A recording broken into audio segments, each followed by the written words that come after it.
चल मैं ਇਹਦੇ ਤੇ ਡੇਟ ਪਾ ਕੇ ਦਊਂਗਾ।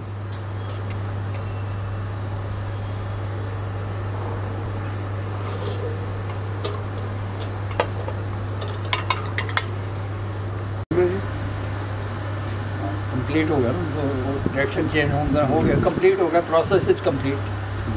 मैं पहला करके गया ਸੀ ਉਹਨਾਂ ਦੇ ਆਉਣ ਤੋਂ ਪਹਿਲਾਂ, ਸਰ ਬੋਤਲਾਂ ਕੱਢਣੀਆਂ ਰਹਿੰਦੀਆਂ ਸੀਗੀਆਂ, ਪ੍ਰੋਸੈਸ was ਪਰ ਇਹਦੇ 'ਚ ਮੈਂ ਉਲਟਾ ਕੋਡ ਹੈ ਸਾਰਾ 5-12-20 ਇਹ 5-12-21 ਤੱਕ ਇਹਦੇ 'ਚ ਕੋਡ ਕੀ ਹੈ। BS means Band Singh, M means Mullapur, P is milk producer Punjab Band Singh Mullapur Punjab. UHT multipurpose milk buffalo number 002। So traceability is from buffalo to consumer. Shelf life is 1 year and no chemical, no preservative, zero cost.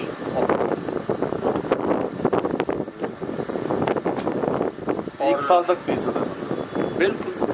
यदि मैं हुणे से बैठो पहला आप interview तो बाद कर लाँगे, क्योंकि आई डोंट मैं वैसे तो मैं रिक्वेस्ट करूँगी तुसीं इहनूं अपने तक ही रखो, अजे ना करो। नहीं ये चीज़ नहीं आप करांगे। हाँ तुसीं ना दसो, क्योंकि दसन दे नाल फिर मैनू प्रॉब्लम आ सकती। बिल्कुल बिल्कुल नहीं, आप नॉर्मल आप लै जाओ मेरे को, जो मैं कैनेडा तो वापस आऊँगा तो दिसंबर के मैं सर्दियों इतने हूँ, गर्मियों उत्थे होना, तो तुसीं मेरे को लै आओ। जे तुहानूं शंका हुई तो मैं सारी पी लूँगा, तो जे तुहानूं विश्वास होया तो अद्धी तुसीं पी लो, अद्धी मैं। मतलब इनू एवं पी सकते हैं आप, बॉयल करने की लोड़ है। बिल्कुल ये जीरो बैक्टीरिया। मैं तुहानूं ओहदा करनाल का सर्टिफिकेट दिखाऊंगा। करनाल और स्टोरेज पॉइंट की होना चाहिए रखने दी हुण at room temperature, at dry cool place.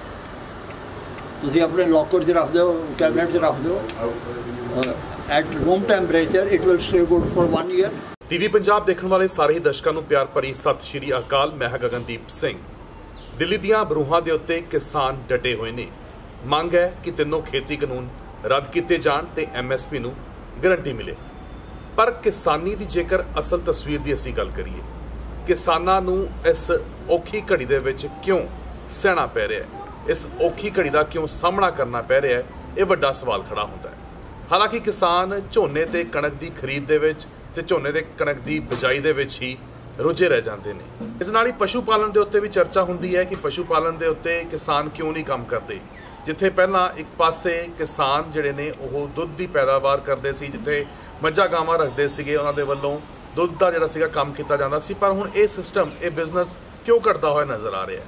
ਇਸ ਦੇ ਉੱਤੇ ਹੀ ਗੱਲਬਾਤ ਕਰਨ ਦੇ ਲਈ ਸਾਡੇ ਨਾਲ ਜਸਵੰਤ ਸਿੰਘ ਪੰਧੇਰੋਣੀ ਮੌਜੂਦ ਨੇ, ਜਿਹੜੇ ਕਿ ਦੁੱਧ ਦੇ ਆਪਾਂ ਕਹਿ ਸਕਦੇ ਹਾਂ ਮਾਹਿਰ ਨੇ ਤੇ ਆਪਣਾ ਪੈਸ਼ਨ ਵੀ ਜਿਹੜਾ ਹੈਗਾ ਉਹ ਦੁੱਧ ਨੂੰ ਮੰਨਦੇ ਨੇ। ਸਰ ਸਤਿ ਸ਼੍ਰੀ ਅਕਾਲ, ਤੁਹਾਡਾ ਸਵਾਗਤ ਹੈ।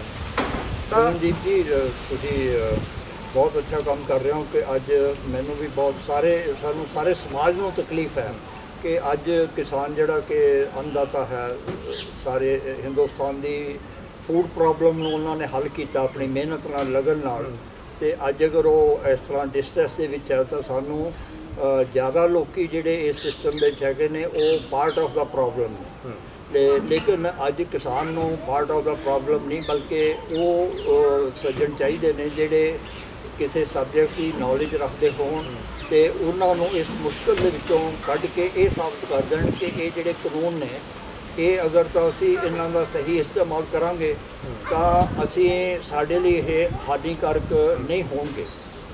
लेकिन अगर असी इन्हों समझण तो बिना या सरकार की जी सपोर्ट तो बिना असी इन्हों ये लाभ नहीं लै सकांगे। लेकिन मैं क्योंकि दुध के काम दे विच 50 साल इत्थे रहा है कैनेडा इमीग्रेट करने तो पहला, तो मैं हादसे कहना हुन्ना भी आ जिहड़े मेरे बाल ने ये धुप च चिट्टे नहीं होए, दुध च रहन करके चिट्टे हो गए।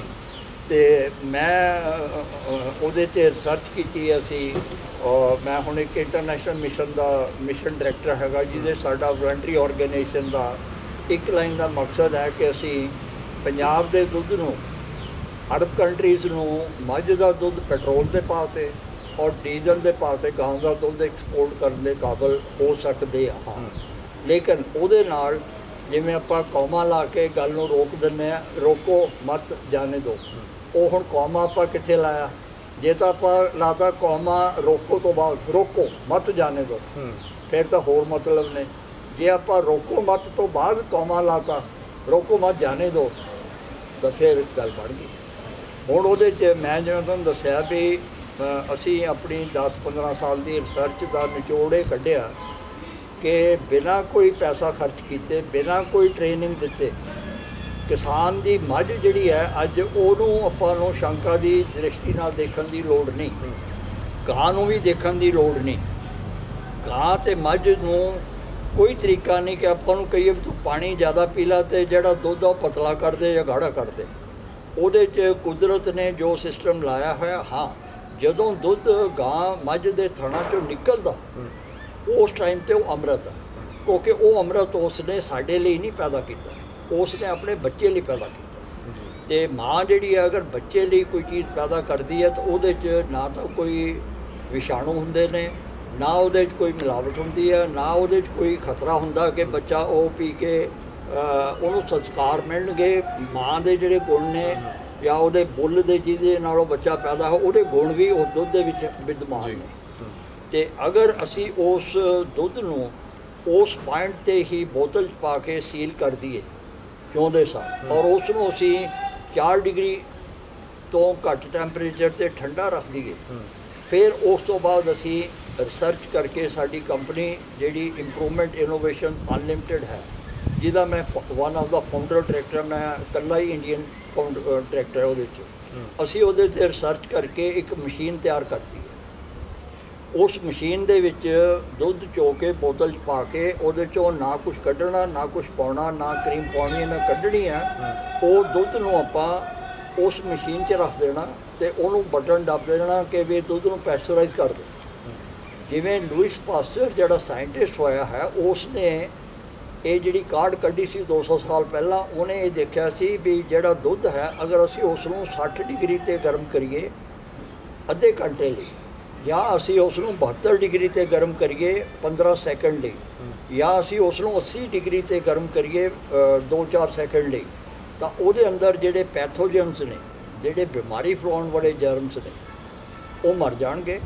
ਅਤੇ ਦੂਜਾ ਫਾਇਦਾ ਇਹ ਹੁੰਦਾ ਕਿ ਜਿਹੜੀ ਫੈਟ ਹੈ ਉਹਦੇ ਡਲੇ ਨਹੀਂ ਬਣਨਗੇ, ਉਹ ਐਗਲੋਮਰੇਟ ਨਹੀਂ ਹੋਏਗੀ, ਕਿਉਂਕਿ ਜਦੋਂ ਥਣਾ 'ਚੋਂ ਦੁੱਧ ਨਿਕਲਿਆ ਤਾਂ ਉਹਦਾ ਜਿਹੜੇ ਫੈਟ ਦੇ ਗਲੋਬਿਊਲਸ ਨੇ ਉਹਦਾ ਸਾਈਜ਼ 2 ਤੋਂ 4 ਮਾਈਕਰੋਨ ਬਹੁਤ ਬਰੀਕ ਹੈ। ਲੇਕਿਨ ਜਿਵੇਂ ਕਣਕ ਹੈ, ਕਣਕ ਦਾ ਅਗਰ ਆਪਾਂ ਆਟਾ ਬਣਾ ਦਿੰਦੇ ਇਸ ਤਰ੍ਹਾਂ ਇਸ ਫਾਰਮ ਦੇ ਵਿੱਚੋਂ ਦੁੱਧ ਨਿਕਲਿਆ, ਉਸ ਨੂੰ ਜਦੋਂ ਆਪਾਂ ਬੋਇਲ ਕਰਦੇ ਹਾਂ, ਬੋਇਲ ਕਰਨ ਦੇ ਨਾਲ ਜਿਹੜੇ ਉਹਦੇ ਡਲੇ ਬਣ ਜਾਂਦੇ ਫੈਟ ਦੇ, ਉਹ ਐਗਲੋਮਰੇਟ ਹੋ ਜਾਂਦੀ, ਫੈਟ ਐਗਲੋਮਰੇਟ ਹੋ ਜਾਂਦੀ ਹੈ ਅਤੇ ਜਿਹੜੀ ਪ੍ਰੋਟੀਨ ਹੈ ਉਹ ਡੀਨੇਚਰ ਹੋ ਜਾਂਦੀ ਹੈ। ਮੈਂ ਤਾਂ ਕਹਿੰਦਾ ਵੀ ਕਰੋਨਾ ਦਾ ਇਲਾਜ ਵੀ ਆਪਾਂ ਜੇ ਬੱਕਰੀ, ਮੱਝ ਅਤੇ ਗਾਂ ਦਾ ਦੁੱਧ ਨੂੰ ਮਿਕਸ ਕਰਕੇ ਨਾ ਆਰਗੈਨਿਕ ਮਿਲਕ ਨੂੰ ਜੇ ਉਹਦਾ ਦੁਸ਼ਾਦਾ ਬਣਾ ਕੇ ਪਿਲਾ ਦਈਏ ਤਾਂ ਮੇਰਾ ਖਿਆਲ ਆ ਵੀ ਟੀਕਾ ਲਾਉਣ ਦੀ ਵੀ ਲੋੜ ਨਹੀਂ ਰਹਿਣੀ। ਅਤੇ ਹੁਣ ਉਹਦੇ 'ਚ ਵੀ ਦੇਖੋ ਇੱਕ ਚੀਜ਼ ਮੈਂ ਹੋਰ ਤੁਹਾਡੇ ਕੋਲ ਸਵਾਲ ਪੁੱਛਦਾ ਵੀ ਤੁਸੀਂ, ਮੈਨੂੰ ਵੀ ਮੇਰੀਆਂ ਵੀ ਅੱਖਾਂ 'ਚ ਅੰਜੂ ਆਉਂਦੇ ਨੇ ਵੀ ਅੱਜ ਜਿਹੜੇ ਸਾਡੇ ਬਜ਼ੁਰਗ ਨੇ ਜਿਨ੍ਹਾਂ ਦੀ ਮਿਹਰਬਾਨੀ ਨਾਲ ਆ ਮੇਰੇ ਫਾਦਰ ਨੇ ਆ ਪਲਾਟ 6000 ਰੁਪਏ 'ਚ 1958 'ਚ ਲਿਆ ਸੀਗਾ, ਅਤੇ ਮੈਂ ਤਾਂ ਆਪਣਾ ਸਾਰੀ ਉਮਰ ਜਿੰਨੀ ਕਮਾਈ ਕੀਤੀ ਮੈਂ ਤਾਂ ਹੁਣ ਪਲਾਟ ਵੀ ਨਹੀਂ ਖਰੀਦ ਸਕਦਾ ਸੀ। ਤਾਂ ਅੱਜ ਸਾਡਾ ਰੋਮ ਰੇੜੀਆਂ ਆਪਣੇ ਬਜ਼ੁਰਗਾਂ ਦੇ ਪ੍ਰਤੀ, ਜਦੋਂ ਅਸੀਂ ਉਹ ਦੇਖਦੇ ਹਾਂ ਵੀ 6 ਮਹੀਨੇ ਤੋਂ ਉੱਥੇ ਸੜਕ 'ਤੇ ਬੈਠੇ ਨੇ ਅਤੇ ਇਸ ਤਰ੍ਹਾਂ ਦੀ ਹਾਲਤ ਹੁੰਦੀ ਹੈ, ਪਰ ਮੈਂ ਨੈਗੇਟਿਵਿਟੀ ਫੈਲਾਉਣ ਦੇ ਮੋਡ 'ਚ ਨਹੀਂ ਹੈਗਾ, ਮੈਂ ਕਿਸੇ ਦਾ ਕਸੂਰ ਨਹੀਂ ਕੱਢਦਾ। ਮੈਂ ਸਾਰੇ ਜਿਹੜੇ ਸਾਡੇ ਪੋਲੀਟੀਕਲ ਲੀਡਰਸ ਨੇ, ਮੈਂ ਉਹਨਾਂ ਦੀ ਸਾਰਿਆਂ ਦੀ ਇੱਜ਼ਤ ਕਰਦਾ, ਮੈਂ ਕਿਸੇ ਪੋਲੀਟੀਕਲ ਸੈਗਮੈਂਟ ਨਾਲ ਅਟੈਚ ਨਹੀਂ ਹੈਗਾ। ਅਤੇ ਮੈਂ ਸਿਰਫ ਇੰਨੀ ਇਹ ਚਾਹੁੰਦਾ ਵੀ ਸਾਰੇ ਪੋਲੀਟੀਸ਼ੀਅਨਾਂ ਨੂੰ ਚਾਹੀਦਾ ਕਿ ਉਹ ਹਿਊਮਨ ਬੀਇੰਗ ਬਣ ਕੇ ਸੋਚਣ।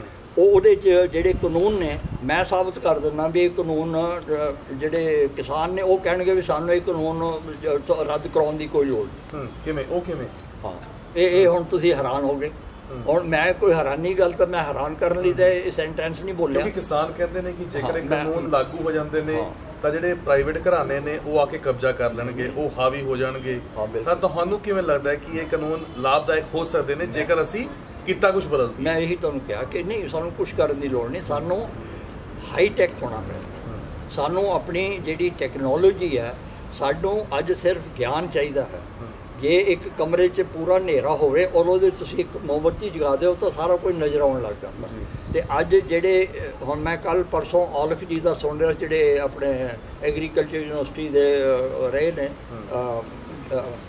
ਆਪਣੇ ਇੱਥੋਂ ਲੁਧਿਆਣਾ ਐਗਰੀਕਲਚਰ, ਉਹਨਾਂ ਦਾ ਕੱਲ੍ਹ ਮੈਂ ਸਾਰਾ ਪ੍ਰੋਗਰਾਮ ਸੁਣਿਆ ਤੇ ਮੇਰੀਆਂ ਅੱਖਾਂ ਖੁੱਲ੍ਹ ਗਈਆਂ ਵੀ ਜਿਵੇਂ ਕਣਕ ਦੀ ਉਹ ਬੀਜ ਆਇਆ ਸੀ ਤੇ ਪੰਜਾਬ ਨੇ ਹਿੰਮਤ ਕਰਕੇ ਟਰੱਕਾਂ 'ਚ ਲਿਆ ਕੇ ਟਾਈਮ ਸਿਰ ਬੀਜ ਲਿਆ ਤੇ 5 ਸਾਲਾਂ 'ਚ ਦੁੱਗਣੀ ਕਣਕ ਕਰਤੀ।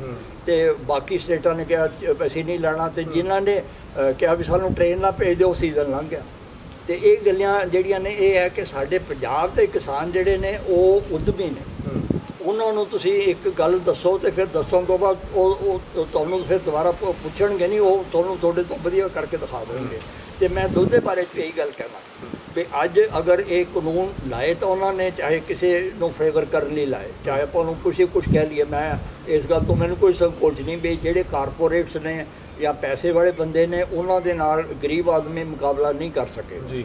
ਲੇਕਿਨ ਅਗਰ ਅਸੀਂ ਉਦਮ ਦੇ ਨਾਲ ਟੈਕਨੀਕ ਦੀ ਮਦਦ ਨਾਲ ਅਗਰ ਅਸੀਂ ਕਰੀਏ ਤਾਂ ਉਹ ਜਿਹੜੇ ਕਾਰਪੋਰੇਟਸ ਨੇ ਜਾਂ ਪੈਸੇ ਵਾਲੇ ਬੰਦੇ ਨੇ ਉਹ ਸਾਡੇ ਕਿਸਾਨ ਦਾ ਮੁਕਾਬਲਾ ਅਗਲੇ 7 ਜਨਮ ਨਹੀਂ ਕਰ ਸਕਦੇ। ਤੇ ਉਹਦੇ ਬਾਰੇ ਮੈਂ ਹੁਣ ਤੁਹਾਨੂੰ ਦਿਖਾਇਆ ਹੀ ਹੈ ਵੀ ਅੱਜ ਮੈਂ ਇਸ ਘਰ ਦੇ ਵਿੱਚ ਉੱਪਰ ਸੋਲਰ ਸਿਸਟਮ ਲਾਇਆ ਹੈ ਤੇ ਮੈਂ ਦੁੱਧ ਨੂੰ ਬਿਨਾਂ ਕਿਸੇ ਖਰਚੇ ਦੇ, ਬਿਨਾਂ ਕਿਸੇ ਮਿਲਕ ਪਲਾਂਟ ਦੇ, ਮੈਂ ਉਸ ਦੁੱਧ ਨੂੰ ਪੈਸਚਰਾਈਜ਼ ਕਰ ਦਿੰਦਾ। ਇੱਥੇ ਤੁਹਾਨੂੰ ਮੈਂ ਬੋਤਲ ਦਿਖਾਈ ਹੈ ਵੀ ਬੋਤਲ ਦੇ ਵਿੱਚ ਮੈਂ ਉਹਨੂੰ ਵੈਕਿਊਮ ਪੈਕ ਕੀਤਾ ਤੇ 15 ਦਿਨ ਉਹ ਦੁੱਧ ਖਰਾਬ ਨਹੀਂ ਹੋਣਾ। ਅੱਜ ਉਹ ਸਵੇਰੇ ਬੰਦ ਸਿੰਘ ਨਾਂ ਦਾ ਫਾਰਮਰ ਜਿਹੜਾ ਇੱਥੋਂ 15 ਕਿਲੋਮੀਟਰ 'ਤੇ, ਤੁਸੀਂ ਉਹਦੀ ਵੀ ਇੰਟਰਵਿਊ ਕਰ ਲਓ ਜਾ ਕੇ, ਉਹ ਤੁਹਾਨੂੰ ਦੱਸ ਦੇਗਾ ਵੀ ਉਹਦੀ ਇੱਕ ਮੱਝ 5000 ਰੁਪਏ ਕਮਾ ਕੇ ਦੇ ਰਹੀ ਹੈ। ਜੇ ਉਹ ਦੁੱਧ ਚੰਡੀਗੜ੍ਹ 'ਚ ਵੇਚਣ ਆਉਂਦਾ ਤਾਂ 40-45 ਰੁਪਏ 'ਚ ਉਹ ਦੁੱਧ ਵੇਚਦਾ।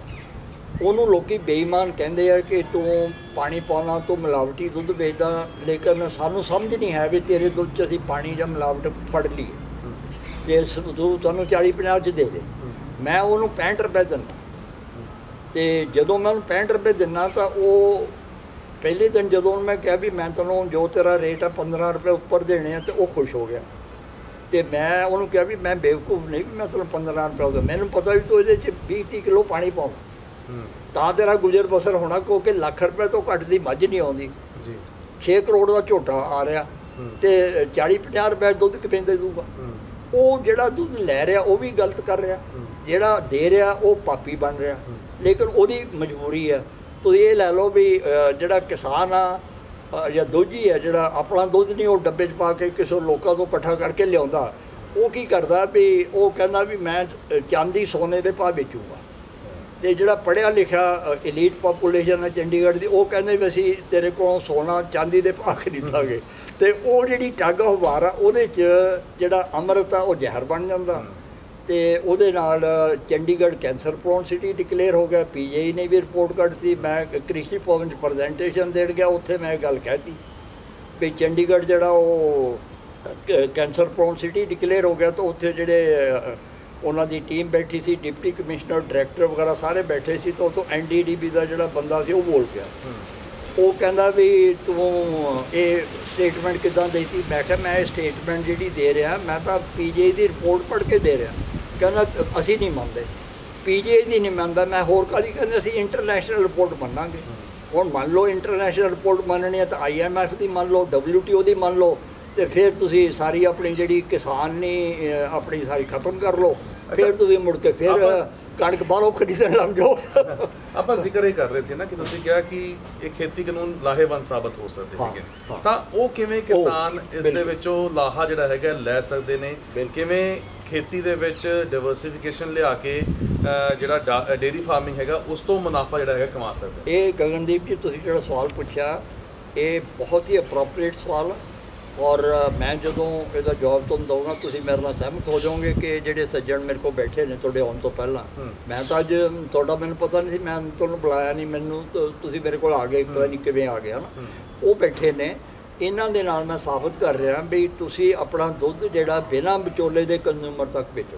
ਠੀਕ ਹੈ, ਤੁਸੀਂ ਦੁੱਧ ਪੈਦਾ ਕਰੋ, ਉਸ ਨੂੰ ਬੋਤਲ 'ਚ ਪਾਓ। ਇਹ ਬੋਤਲਾਂ ਲੈ ਕੇ ਵੀ ਆਏ ਨੇ, ਜਰਾ ਫਰਿੱਜੋਂ ਬੋਤਲ ਕੱਢ ਕੇ ਲਿਆਓ, ਜਿਹੜੀ ਆਪਣੀ ਗੱਡੀ 'ਚੋਂ ਜਿਹੜੀ ਤੁਸੀਂ ਬੋਤਲ ਲੈ ਕੇ ਆਏ ਹੋ, ਇਹ ਲੈ ਕੇ ਆਏ ਨੇ, ਗਾਂ ਦਾ ਦੁੱਧ ਲੈ ਕੇ ਆਏ ਨੇ, ਮੱਝ ਦਾ ਲੈ ਕੇ ਆਏ। ਹੁਣ ਅਸੀਂ ਅੰਬਾੜੇ ਜਾ ਕੇ ਉਸ ਮਸ਼ੀਨ 'ਚ ਇਹਨਾਂ ਨੂੰ ਮੈਂ ਪੈਸਚਰਾਈਜ਼ ਕਰਕੇ ਦੇ ਦੇਣਾ ਫਿਰ ਇਹਨਾਂ ਨੇ ਕਹਿਣਾ ਵੀ ਤੁਸੀਂ ਮਸ਼ੀਨ ਵੀ ਲੈ ਜਾਓ ਸਾਡੀ, ਉੱਥੇ ਤੁਸੀਂ ਇਸ ਦੁੱਧ ਨੂੰ ਉਸ ਮਸ਼ੀਨ ਦੇ ਵਿੱਚ ਪੈਸਚਰਾਈਜ਼ ਕਰ ਲਓ ਤੇ ਵੇਚਣ ਲਈ ਜਿਹੜਾ ਹੈ ਉਹ ਤੁਸੀਂ ਇਹ ਨਹੀਂ ਵੀ C&F ਡਿਸਟਰੀਬਿਊਟਰ, ਡੀਲਰ, ਰਿਟੇਲਰ ਉਸ ਨੈਟਵਰਕ ਦੇ ਥਰੂ ਵੇਚਣਾ। ਇਹਨਾਂ ਨੇ ਮੈਨੂੰ ਦੱਸਿਆ ਵੀ ਉੱਥੇ ਹੁੱਡਾ ਨੇ ਇੱਕ ਕਲੋਨੀ ਬਣਾਈ ਹੈ ਜਿੱਥੇ ਬਹੁਤ ਸਾਰੇ ਬੰਦਿਆਂ ਦੇ ਘਰ ਰਹਿੰਦੇ ਆ ਉੱਥੇ। ਮੈਂ ਕਿਹਾ ਤੁਸੀਂ ਉੱਥੇ ਉਹਨਾਂ ਨਾਲ ਗੱਲ ਕਰੋ ਵੀ ਤੁਸੀਂ ਇੱਕ ਕੰਜ਼ਿਊਮਰ ਕਲੱਬ ਬਣਾ ਲਓ। ਉਹ ਜਿਹੜੇ ਕੰਜ਼ਿਊਮਰ ਨੇ, ਜਿਹੜੇ ਸਾਰੇ ਬੰਦੇ ਦੁੱਧ ਲੈਂਦੇ, ਕੋਈ ਤਾਂ ਲੀਟਰ, 1 ਲੀਟਰ, 2 ਲੀਟਰ, ਵੀ ਉਹ 100 ਬੰਦੇ ਮਿਲ ਕੇ ਕਲੱਬ ਬਣਾ ਲੈਣ, ਆਪਣਾ ਇੱਕ ਕੋਆਰਡੀਨੇਟਰ ਬਣਾ ਲੈਣ। ਮੈਂ ਇੱਕ ਤਾਂ ਮੈਂ ਇੰਟਰਨੈਸ਼ਨਲ ਮਿਸ਼ਨ ਦਾ ਮਿਸ਼ਨ ਡਾਇਰੈਕਟਰ ਹਾਂ। ਇੱਕ ਅਸੀਂ ਨਵੀਂ ਸੰਸਥਾ ਬਣਾਈ ਹੈ ਰੇਨਬੋ ਇੰਟਰਨੈਸ਼ਨਲ ਕਮਿਊਨਿਟੀ ਸਰਵਿਸਿਜ਼। ਉਹਦੇ 'ਚ ਅਸੀਂ ਕਹਿੰਦੇ ਹਾਂ ਵੀ ਜੇ ਡਾਕਟਰ ਕੁਰੀਅਨ ਨੇ ਮਿਲਕ ਕੋਆਪਰੇਟਿਵ ਬਣਾਏ ਪਿੰਡਾਂ 'ਚ ਮਿਲਕ ਪ੍ਰੋਡਿਊਸਰ ਲਈ, ਤਾਂ ਕੰਜ਼ਿਊਮਰ ਲਈ ਵੀ ਇਨਫਾਰਮਲ ਕੋਆਪਰੇਟਿਵ ਬਣਾਏ ਜਾ ਸਕਦੇ ਆ। ਉਹ ਇਨਫਾਰਮਲ ਕੋਆਪਰੇਟਿਵ ਇੱਕ ਕੰਜ਼ਿਊਮਰ ਕਲੱਬ ਕਹਿ ਲਓ ਉਹਨੂੰ, ਉੱਥੇ ਕਿਸੇ ਦੀ ਫੀਸ ਨਾ ਹੋਵੇ, ਉਹ ਸਾਰੇ ਇਕੱਠੇ ਹੋ ਕੇ ਆਪਣੀ ਡਿਮਾਂਡ ਰੱਖ ਲੈਣ ਵੀ ਸਾਨੂੰ 100 ਲੀਟਰ 500 ਲੀਟਰ ਦੁੱਧ ਚਾਹੀਦਾ। ਇਹਨਾਂ ਕੋਲੇ 300-400 ਲੀਟਰ ਦੁੱਧ ਹੈਗਾ, ਉਹ 300 ਲੀਟਰ ਵਾਲੇ ਗਾਹਕ ਆਪਣੀ ਕਲੱਬ ਬਣਾ ਲੈਣ, ਇਹ ਉਹਨਾਂ ਨੂੰ ਪੈਸਚਰਾਈਜ਼ ਕਰਕੇ ਦੁੱਧ ਸਿੱਧਾ ਉਹਨਾਂ ਦੇ ਕੋਆਰਡੀਨੇਟਰ ਨੂੰ ਦੇ ਦੇਣ, ਉਹ ਆਪਸ 'ਚ ਵੰਡ ਲੈਣ। ਹੁਣ ਉਹਦੇ 'ਚ ਜਿਹੜਾ ਲਾਸ ਹੋ ਰਿਹਾ ਅੱਜ, ਜਿਹੜਾ ਡੇਅਰੀ ਫਾਰਮਰ ਆ ਜਿਨ੍ਹਾਂ ਨੇ ਕਰੋੜਾਂ ਰੁਪਏ ਲੋਨ ਲੈ ਕੇ ਕਮਰਸ਼ੀਅਲ ਡੇਅਰੀ ਫਾਰਮ ਬਣਾਏ ਨੇ, ਮੈਂ ਉਹਨਾਂ ਨਾਲ ਫੋਨ 'ਤੇ ਗੱਲ ਕਰਦਾ। ਇੱਕ ਹਰਪ੍ਰੀਤ ਸਿੰਘ ਸੀਗੇ ਕੋਈ ਸੰਗਰੂਰ ਦੇ, ਉਹਨਾਂ ਨੂੰ ਮੈਂ ਫੋਨ ਕੀਤਾ। ਮੈਂ ਕਿਹਾ ਮੈਂ ਡਾਇਰੈਕਟਰ ਡੇਅਰੀ ਡਿਵੈਲਪਮੈਂਟ ਨੇ ਮੈਨੂੰ ਦੱਸਿਆ ਤੁਹਾਡੇ ਕੋਲ 100 ਜਾਨਵਰ ਨੇ, 100 ਮੱਝਾਂ ਨੇ। ਤੇ ਉਹਨਾਂ ਨੇ ਮੈਨੂੰ ਜਿਹੜਾ ਜਵਾਬ ਦਿੱਤਾ, ਮੈਨੂੰ ਬਹੁਤ ਅਫਸੋਸ ਹੋਇਆ। ਉਹ ਕਹਿੰਦੇ ਵੀ ਮੈਂ ਲੋਨ ਲੈ ਕੇ ਫਾਰਮ ਬਣਾਇਆ ਸੀ 5-7 ਸਾਲ ਪਹਿਲਾਂ, ਤੇ ਮੈਨੂੰ ਉਹਦੇ 'ਚੋਂ ਮੈਂ ਲੋਨ ਵੀ ਨਹੀਂ ਮੋੜ ਸਕਿਆ, ਤਾਂ ਮੈਨੂੰ ਘਾਟਾ ਪੈ ਗਿਆ ਕਿਉਂਕਿ ਗਾਂ ਦਾ ਦੁੱਧ ਜਿਹੜਾ ਮਿਲਕ ਫੈਡ 20-22-25 ਰੁਪਏ ਖਰੀਦਦੀ ਹੈ, ਮੱਝ ਦਾ 40 ਰੁਪਏ ਖਰੀਦਦੀ ਹੈ, ਜਦੋਂ ਕਿ ਟਾਟਾ ਦਾ ਹਿਮਾਲਿਆ ਦਾ ਪਾਣੀ ਜਿਹੜਾ 5 ਸਟਾਰ ਹੋਟਲ 'ਚ 80 ਰੁਪਏ 'ਚ ਜੀ। ਤੇ ਜੇ ਹੁਣ ਪਾਣੀ ਜਿਹੜਾ 600 ਲੀਟਰ ਪਾਣੀ ਲੱਗਦਾ 1 ਲੀਟਰ ਦੁੱਧ ਪੈਦਾ ਕਰਨ, ਜੇ ਅਸੀਂ 20 ਰੁਪਏ 'ਚ ਗਾਂ ਦਾ ਦੁੱਧ ਤੇ ਮੱਝ ਦਾ ਦੁੱਧ ਅਸੀਂ ਖਰੀਦੀਏ 40-50 ਰੁਪਏ 'ਚ, ਤੇ ਉਹ ਫਿਰ ਜੇ ਮਿਲਾਵਟ ਨਹੀਂ ਕਰੂ ਤਾਂ ਫਿਰ ਕੀ ਕਰੂਗਾ। ਤਾਂ ਹੀ ਹੁਣ ਅਸੀਂ ਕਹਿੰਦੇ ਵੀ India number 1 milk producing country world 'ਚ, WF ਉਹਨੇ ਕਿਹਾ ਵੀ ਜਿੰਨਾ ਦੁੱਧ ਇੰਡੀਆ ਪੈਦਾ ਕਰਦਾ 4 ਗੁਣਾ ਵੇਚ ਰਿਹਾ, ਤੇ ਹੁਣ ਅਸੀਂ ਉਹਨੂੰ ਝੂਠਾ ਵੀ ਨਹੀਂ ਕਹਿ ਸਕਦੇ। ਮੇਰਾ ਸਵਾਲ ਇਹੀ ਸੀਗਾ ਕਿ ਜੇਕਰ ਅਸੀਂ ਕੰਜ਼ੰਪਸ਼ਨ ਦੀ ਗੱਲ ਕਰਦੇ ਹੈਗੇ ਆ, ਤਾਂ ਇੰਡੀਆ ਦੀ ਜਿੰਨੀ ਕੰਜ਼ੰਪਸ਼ਨ ਹੈਗੀ ਹੈ, ਕਿ ਲੱਗਦਾ ਉਨੀ ਪੈਦਾਵਾਰ ਹੋ ਰਹੀ ਹੈਗੀ ਹੈ, ਤੇ ਜੇਕਰ ਨਹੀਂ ਹੋ ਰਹੀ ਤੇ ਫਿਰ ਉਹ ਬਾਕੀ ਦਾ ਦੁੱਧ ਕਿੱਥੋਂ ਦੀ ਆ ਰਿਹਾ ਹੈਗਾ? ਮੈਂ ਤਾਂ ਦੇਖੋ ਕਿਉਂਕਿ ਮੈਂ NRI ਹਾਂ, ਕੈਨੇਡਾ ਰਹਿਣਾ, ਤੇ ਮੈਂ ਵੈਸੇ ਮੇਰਾ ਵਿਊ ਜਿਹੜਾ ਕੋਈ ਨੈਗੇਟਿਵ ਨਹੀਂ ਹੈਗਾ। ਮੈਂ ਤਾਂ ਵੀਡੀਓ ਜਿਹੜੀਆਂ YouTube 'ਤੇ ਦੇਖੀਆਂ ਨੇ, NDTV ਦੀ ਦੇਖੀ ਹੈ, ਵੀ ਉਹਦੇ 'ਚ ਉਹ ਦੱਸਦੇ ਨੇ ਵੀ UP ਦਾ ਉਹਨਾਂ ਨੇ ਦਿਖਾਇਆ ਸੀ ਵੀ ਉੱਥੇ ਬੰਦੇ 10 ਕਿਲੋ ਦੁੱਧ ਨੂੰ 10 ਮਿੰਟਾਂ 'ਚ 100 ਕਿਲੋ ਦੁੱਧ ਬਣਾ ਰਹੇ ਨੇ ਜੀ। ਤੇ ਉਹ ਕਹਿੰਦੇ ਵੀ ਇਹ ਦੁੱਧ ਦੀ ਗ੍ਰੈਵਿਟੀ ਵੀ ਪੂਰੀ ਆਉਂਦੀ ਹੈ, ਇਹਦੇ 'ਚ ਜਿਹੜਾ ਦਹੀਂ ਵੀ ਚੱਕਾ ਦਹੀਂ ਬਣਦਾ। ਤੇ ਆਹ ਇੱਕ ਬੋਤਲ ਮੈਂ ਤੁਹਾਨੂੰ ਦਿਖਾਉਣਾ ਵੀ ਲੈ ਕੇ ਆਏ ਨੇ ਮਲਕੀਤ ਸਿੰਘ ਜੀ। 5 ਵਜੇ ਇਹਨਾਂ ਨੇ ਮੱਝ ਚੋਈ, ਗਾਂ ਚੋਈ, ਉਹਨਾਂ ਦੀਆਂ ਇਹ ਬੋਤਲਾਂ ਭਰ ਲਿਆ। ਠੀਕ ਹੈ। ਮੈਂ ਉਸ ਮਸ਼ੀਨ 'ਚ ਬੋਤਲ ਰੱਖ ਕੇ ਉਹਦਾ ਬਟਨ ਦੱਬ ਦੇਣਾ, ਜਦੋਂ ਦੁੱਧ ਪੈਸਚਰਾਈਜ਼ ਹੋ ਗਿਆ ਉਹਨੇ ਸਿਗਨਲ ਦੇ ਦੇਣਾ ਵੀ ਕੱਢ ਲਓ। ਉਹ ਦੁੱਧ ਫਿਰ ਮੈਂ ਆਖਿਆ ਵੀ ਤੁਸੀਂ ਆਪਣੇ ਘਰੇ ਰੱਖੋ ਤੇ 15 ਦਿਨ ਚੈੱਕ ਕਰ ਲਓ, ਪਹਿਲਾਂ ਆਪਣੀ ਤਸੱਲੀ ਕਰ ਲਓ, ਤੇ ਫਿਰ ਤੁਸੀਂ NDRI ਕਰਨਾਲ ਤੋਂ ਟੈਸਟ ਕਰਾ ਲਓ। ਮੈਂ ਨਹੀਂ ਕਹਿੰਦਾ ਵੀ ਕਿਸੇ ਹੋਰ ਤੋਂ, ਇਸ ਤੋਂ ਵੱਡੀ ਲੈਬੋਰਟਰੀ ਤਾਂ ਕੋਈ ਨਹੀਂ। ਮੇਰੇ ਕੋਲ ਆਲਰੇਡੀ ਉਹਨਾਂ ਦੇ ਸਰਟੀਫਿਕੇਟ ਪਏ ਨੇ ਵੀ ਮੈਂ ਉਹਨਾਂ ਨੂੰ ਸੈਂਪਲ ਦਿੱਤਾ, ਜਿਹੜੀ ਬੋਤਲ ਤੁਹਾਨੂੰ ਦਿਖਾਈ ਜਿਹਦਾ ਦੁੱਧ ਤੁਹਾਨੂੰ ਮੈਂ ਟੇਸਟ ਕਰਾਇਆ।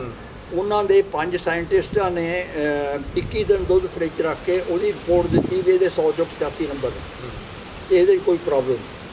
ਤੇ ਜਦੋਂ ਮੈਂ ਫਿਰ ਵੇਰਕਾ ਵੀਟਾ ਤੇ ਦੂਜੇ ਉਹ ਵੀ ਉਹਨਾਂ ਤੋਂ ਟੈਸਟ ਕਰਵਾਏ, ਉਹਨਾਂ ਦੇ ਕਿਸੇ ਦੇ 70, ਕਿਸੇ ਦੇ 80, ਇਸ ਤੋਂ ਵੱਧ ਨੰਬਰ ਨਹੀਂ ਆਏ। ਵੀ ਜੇ ਤੁਸੀਂ ਬਿਨਾਂ ਪਾਣੀ ਦੇ ਪਿਓਰ ਦੁੱਧ ਖਰੀਦੋ ਤਾਂ ਫਿਰ ਉਸ ਦੁੱਧ ਨੂੰ ਤੁਸੀਂ ਇੱਦਾਂ ਹੀ ਪੈਸਚਰਾਈਜ਼ ਕਰਕੇ ਸਿੱਧਾ ਕੰਜ਼ਿਊਮਰ ਨੂੰ ਦੇ ਦਿਓ। ਜੇ ਫੇਅਰ ਡੀਲ ਹੋਵੇ ਪ੍ਰੋਡਿਊਸਰ ਤੇ ਕੰਜ਼ਿਊਮਰ ਦੇ ਵਿੱਚ, ਤਾਂ ਜਿਹੜਾ ਕੰਜ਼ਿਊਮਰ ਆ ਉਹਨੂੰ ਸੁੱਖ ਮਿਲੂਗਾ, ਉਹਨੂੰ ਕੋਈ ਦਵਾਈ ਖਾਣ ਦੀ ਲੋੜ ਨਹੀਂ। ਅੱਜ ਹਜ਼ਾਰਾਂ ਰੁਪਈਆਂ ਦੀਆਂ ਲੋਕੀ ਮੈਡੀਸਨਸ ਖਾਂਦੇ ਆ, ਤੇ ਮੇਰੇ ਫਾਦਰ 100 ਸਾਲ ਜੀਏ ਨੇ, ਉਹ 1 ਲੀਟਰ ਦੁੱਧ ਮੱਝ ਦਾ ਪੀਂਦੇ ਰਹੇ ਨੇ। ਮੈਂ ਵੀ ਅੱਜ 1 ਲੀਟਰ 1.25 ਲੀਟਰ ਦੁੱਧ ਪੀਣਾ। ਤੁਸੀਂ ਹਰ ਰੋਜ਼ 1.25 ਲੀਟਰ? ਹਾਂ, 1.25 ਲੀਟਰ ਦੁੱਧ ਮੈਂ ਪੀਣਾ। ਲੇਕਿਨ ਪੀ ਕੇ ਫਿਰ ਮੈਂ ਦਾਰਾ ਸਿੰਘ ਦੀ ਗੱਲ ਮੰਨਦਾ ਵੀ ਦਾਰਾ ਸਿੰਘ ਨੂੰ ਕਿਸੇ ਨੇ ਪੁੱਛਿਆ ਸੀ ਵੀ ਦਾਰਾ ਸਿੰਘ ਦੀ ਖੁਰਾਕ ਕਿਹੜੀ ਚੰਗੀ ਮਾੜੀ ਹੁੰਦੀ ਹੈ? ਉਹ ਕਹਿੰਦੇ ਕਾਕਾ ਖੁਰਾਕ ਚੰਗੀ ਮਾੜੀ ਨਹੀਂ ਹੁੰਦੀ, ਖਾਣ ਵਾਲਾ ਚੰਗਾ ਮਾੜਾ ਹੁੰਦਾ। ਤੇ ਉਹਨਾਂ ਨੇ ਕਿਹਾ ਵੀ ਜਿਹੜੀ ਖੁਰਾਕ ਮੈਂ ਖਾਂਦਾ ਮੈਂ ਵਰਜਿਸ਼ ਕਰਦਾ। ਹੁਣ ਮੈਂ 7-8 ਕਿਲੋਮੀਟਰ ਸਵੇਰੇ ਬ੍ਰਿਸਕ ਵਾਕ ਕਰਦਾ, 7-8 ਕਿਲੋਮੀਟਰ ਪਰ ਆਵਰ ਦੀ ਸਪੀਡ 'ਤੇ, ਤੇ ਮੈਂ 1 ਕਿਲੋ 1.25 ਕਿਲੋ ਦੁੱਧ ਪੀ ਲਿਆ ਤਾਂ ਮੈਂ ਉਹਨੂੰ ਪਚਾ ਲਿਆ। तो जे मैं 24 घंटे एयर कंडीशन बैठा रहूँगा तो शरीर नहीं हिलाऊँगा, फिर मैं ब्लेम करा जी मैं दुध पीता दुध पीना बंद कर दो। तो मैं तो हुण उत्थे कैनेडा मेरा जिहड़ा फैमिली डॉक्टर आ, मैं तुहानूं हासे की गल दसां 1998 असीं इमीग्रेट किया तो उन्हें मेरा चैकअप करके मैनूं कहंदा भी जसवंत सिंह बाकी सब ठीक है, तू दुध पीना छड्ड दे। तो मैं क्या भी मैं तो कैनेडा छड्ड सकदा, दुध पीना तो नहीं छड्ड सकदा। तो मैं क्या भी मैं दुध तो पीना जी नहीं सकदा, मैं मीट नहीं खाता, उत्थे भी नहीं अज तक मैं खाता। आई एम ए परफेक्ट, मैं अंडा भी नहीं खाता, मीट भी नहीं खाता। मैं तो 80% of my diet is fruit and milk. तो मैं एक टाइम रोटी खाना, तो छोटिया छोटिया रोटियां खाना। तो अज कोई जे मैनू पुछदा जी तेरी उम्र कितनी है, मैं कहना 57 साल। तो वो कहना नहीं बाबा जी लगते तो तुसीं 75-80 दे हो। मैं कहा भी हाँ तेरी गल तो ठीक है, मैं 75 का सीगा पर मैं वो फिगरां उल्ट लिया। तो मैं हुण 75 ਨੂੰ 57 कर लिया। हुण साडे जिहड़े बजुर्ग उत्थे बैठे आ उन्हां दा मुकाबला कोई कर लूगा? जिहड़े सर्दियां भी कट गए गर्मियां भी कट्टण लई तैयार ने, तो उत्थे कहंदे भी सानूं करोना साडे तो डरदा। तो जिहड़े बंदे दी इम्यूनिटी है, जिहड़े बंदे ने बकरी दा दुੱਧ पी लिया उहनूं डेंगू किद्दां हो जाऊगा? जिन्हें अपनी मझ बूरी मझ दा दुੱਧ चुंग लिया ਉਹਨੂੰ ਬਿਮਾਰੀ ਕਿੱਦਾਂ ਲੱਗ ਜੂਗੀ? ਵੀ ਮੇਰੇ ਫਾਦਰ 100 ਸਾਲ ਤੱਕ ਜੀਏ ਨੇ ਔਰ ਉਹਨਾਂ ਦਾ ਰਿਕਾਰਡ ਕੱਢ ਲਓ 10 ਸਾਲ ਉਹ ਕਿਸੇ ਪਿਛਲੀ ਲਾਈਫ 'ਚ ਕਿਸੇ ਡਾਕਟਰ ਕੋਲ ਹੀ ਨਹੀਂ ਗਏ। ਜਸਵੰਤ ਜੀ ਪਰ ਵੱਡਾ ਸਵਾਲ ਤਾਂ ਇਹੀ ਹੈ ਨਾ ਕਿ ਇਹ ਸ਼ੁੱਧ ਚੀਜ਼ ਮਿਲੂਗੀ ਕਿਵੇਂ? ਕਿਵੇਂ ਆਮ ਲੋਕੀ ਜਿਹੜੇ ਹੈਗੇ ਨੇ ਉਹ ਸ਼ੁੱਧ ਦੁੱਧ ਪੀ ਸਕਣ ਤਾਂ ਕਿ ਉਹਨਾਂ ਨੂੰ ਫਿਰ ਜਿਹੜਾ ਹੈਗਾ ਉਸ ਤੋਂ ਲਾਭ ਮਿਲ ਸਕੇ, ਉਹਨਾਂ ਦੀ ਇਮਿਊਨਿਟੀ ਵੱਧ ਸਕੇ? ਕੀ ਕੋਈ ਪੈਮਾਨੇ ਹੁੰਦੇ ਨੇ ਕਿ ਦੁੱਧ ਨੂੰ ਅਸੀਂ ਮਾਪ ਸਕਦੇ ਹੈਗੇ ਹਾਂ ਕਿ ਇਹਦੇ ਵਿੱਚ ਕਿੰਨੀ ਕੁ ਇੰਪਿਓਰਿਟੀ ਹੈਗੀ ਹੈ, ਕਿੰਨਾ ਕਿਸ 'ਚ ਮਿਲਾਵਟ ਹੋਈ ਹੋਈ ਹੈ? ਗੁਰਪ੍ਰੀਤ ਜੀ ਮੈਂ ਤੁਸੀਂ ਮੀਡੀਆ ਦੇ ਵਿੱਚ ਕਦੋਂ ਤੇ ਹੈਗੇ ਆ?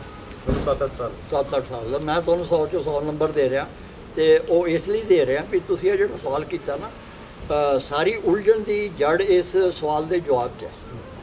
ਵੀ ਅੱਜ ਅਗਰ ਅਸੀਂ ਦੁੱਧ ਨੂੰ ਜਿਹੜਾ ਸੁਨਿਆਰਾ ਹੈ ਅਗਰ ਉਹ ਸੋਨਾ ਇੱਕ ਦੂਜੇ ਨੂੰ ਵੇਚਦੇ ਆ ਤਾਂ ਉਹ ਚੈੱਕ ਕਰ ਲੈਂਦੇ ਆ ਵੀ ਉਹਨੂੰ ਸੋਨੇ ਨੂੰ ਗਰਮ ਕਰਦੇ ਆ, ਪਹਿਲਾਂ ਚਾਂਦੀ ਪਿਘਲ ਜਾਂਦੀ ਫਿਰ ਸੋਨਾ ਪਿਘਲ ਜਾਂਦਾ ਫਿਰ ਬਾਕੀ ਖੋਟ ਬਚ ਜਾਂਦਾ। ਦੁੱਧ ਦੇ ਵਿੱਚ ਵੀ 3 ਚੀਜ਼ਾਂ ਨੇ, ਫੈਟ ਹੈ, SNF ਹੈ ਸੋਲਿਡਸ ਨੋਟ ਫੈਟ ਜਿਹਦੇ 'ਚ ਪ੍ਰੋਟੀਨ ਵਿਟਾਮਿਨ ਲੈਕਟੋਜ਼ ਮਿਨਰਲਸ ਆ ਜਾਂਦੇ ਆ, ਅਤੇ ਤੀਜਾ ਪਾਣੀ ਹੈ। ਹੁਣ ਅਗਰ ਗਾਂ ਦਾ ਦੁੱਧ ਲਈਏ ਤਾਂ ਉਹਦੇ 'ਚ 12 ਕਿਲੋ ਦੁੱਧ ਅੰਸ਼ ਆ, 3.5 ਕਿਲੋ ਫੈਟ ਹੈ ਜਿਹਦਾ ਆਪਾਂ ਕਰੀਮ ਕੱਢ ਲੈਂਦੇ ਹਾਂ, ਉਹਦਾ ਮੱਖਣ ਬਣ ਜਾਂਦਾ, ਉਹਦਾ ਘਿਓ ਬਣ ਜਾਂਦਾ। ਅਤੇ ਜਿਹੜੀ ਮੱਝ ਹੈ ਉਹਦੇ 6.5 ਕਿਲੋ ਫੈਟ ਹੈ ਉਹਦੇ ਸਟੈਂਡਰਡ ਦੇ ਵਿੱਚ, ਅਤੇ ਉਹਦੇ 'ਚ 8.84 ਕਿਲੋ SNF ਹੈ ਅਤੇ ਬਾਕੀ ਪਾਣੀ ਹੈ। ਹੁਣ ਅਗਰ ਅਸੀਂ ਉਹ ਟੈਸਟ ਕਰਨਾ ਆ ਜਾਵੇ ਵੀ ਅਸੀਂ ਦੁੱਧ ਅਤੇ ਜਿਹੜੀ ਹੁਣ ਆਪਣੀ ਕਹਾਵਤ ਆ ਜਿਹਨੂੰ ਆਪਾਂ ਕਹਿੰਦੇ ਦੁੱਧ ਦਾ ਦੁੱਧ ਪਾਣੀ ਦਾ ਪਾਣੀ, ਅਤੇ ਮੈਂ ਤਾਂ ਉਹ ਸਿੰਪਲ ਟੈਸਟ ਬਣਾਏ 5 ਵੀ ਲੈਬੋਰਟਰੀ ਵਾਲੇ ਤਾਂ ਹੁਣ ਜੇ ਅਗਰ ਕਰਨਾਲ ਤੋਂ ਮੈਂ ਟੈਸਟ ਕਰਵਾਉਣਾ ਤਾਂ 2000 ਰੁਪਈਏ ਦਾ ਬੈਕਟੀਰੀਆ ਚੈੱਕ ਕਰਨ ਦੇ ਲੈਂਦੇ ਆ, ਅਤੇ 1000 ਰੁਪਈਆ ਉਹ 5 ਸਾਇੰਟਿਸਟ ਦੁੱਧ ਪੀ ਕੇ ਦੱਸ ਦਿੰਦੇ ਵੀ ਦੁੱਧ ਦੇ 100 ਚੋਂ ਕਿੰਨੇ ਨੰਬਰ, ਉਹਦਾ 1000 ਰੁਪਈਏ ਲੈਂਦੇ ਆ।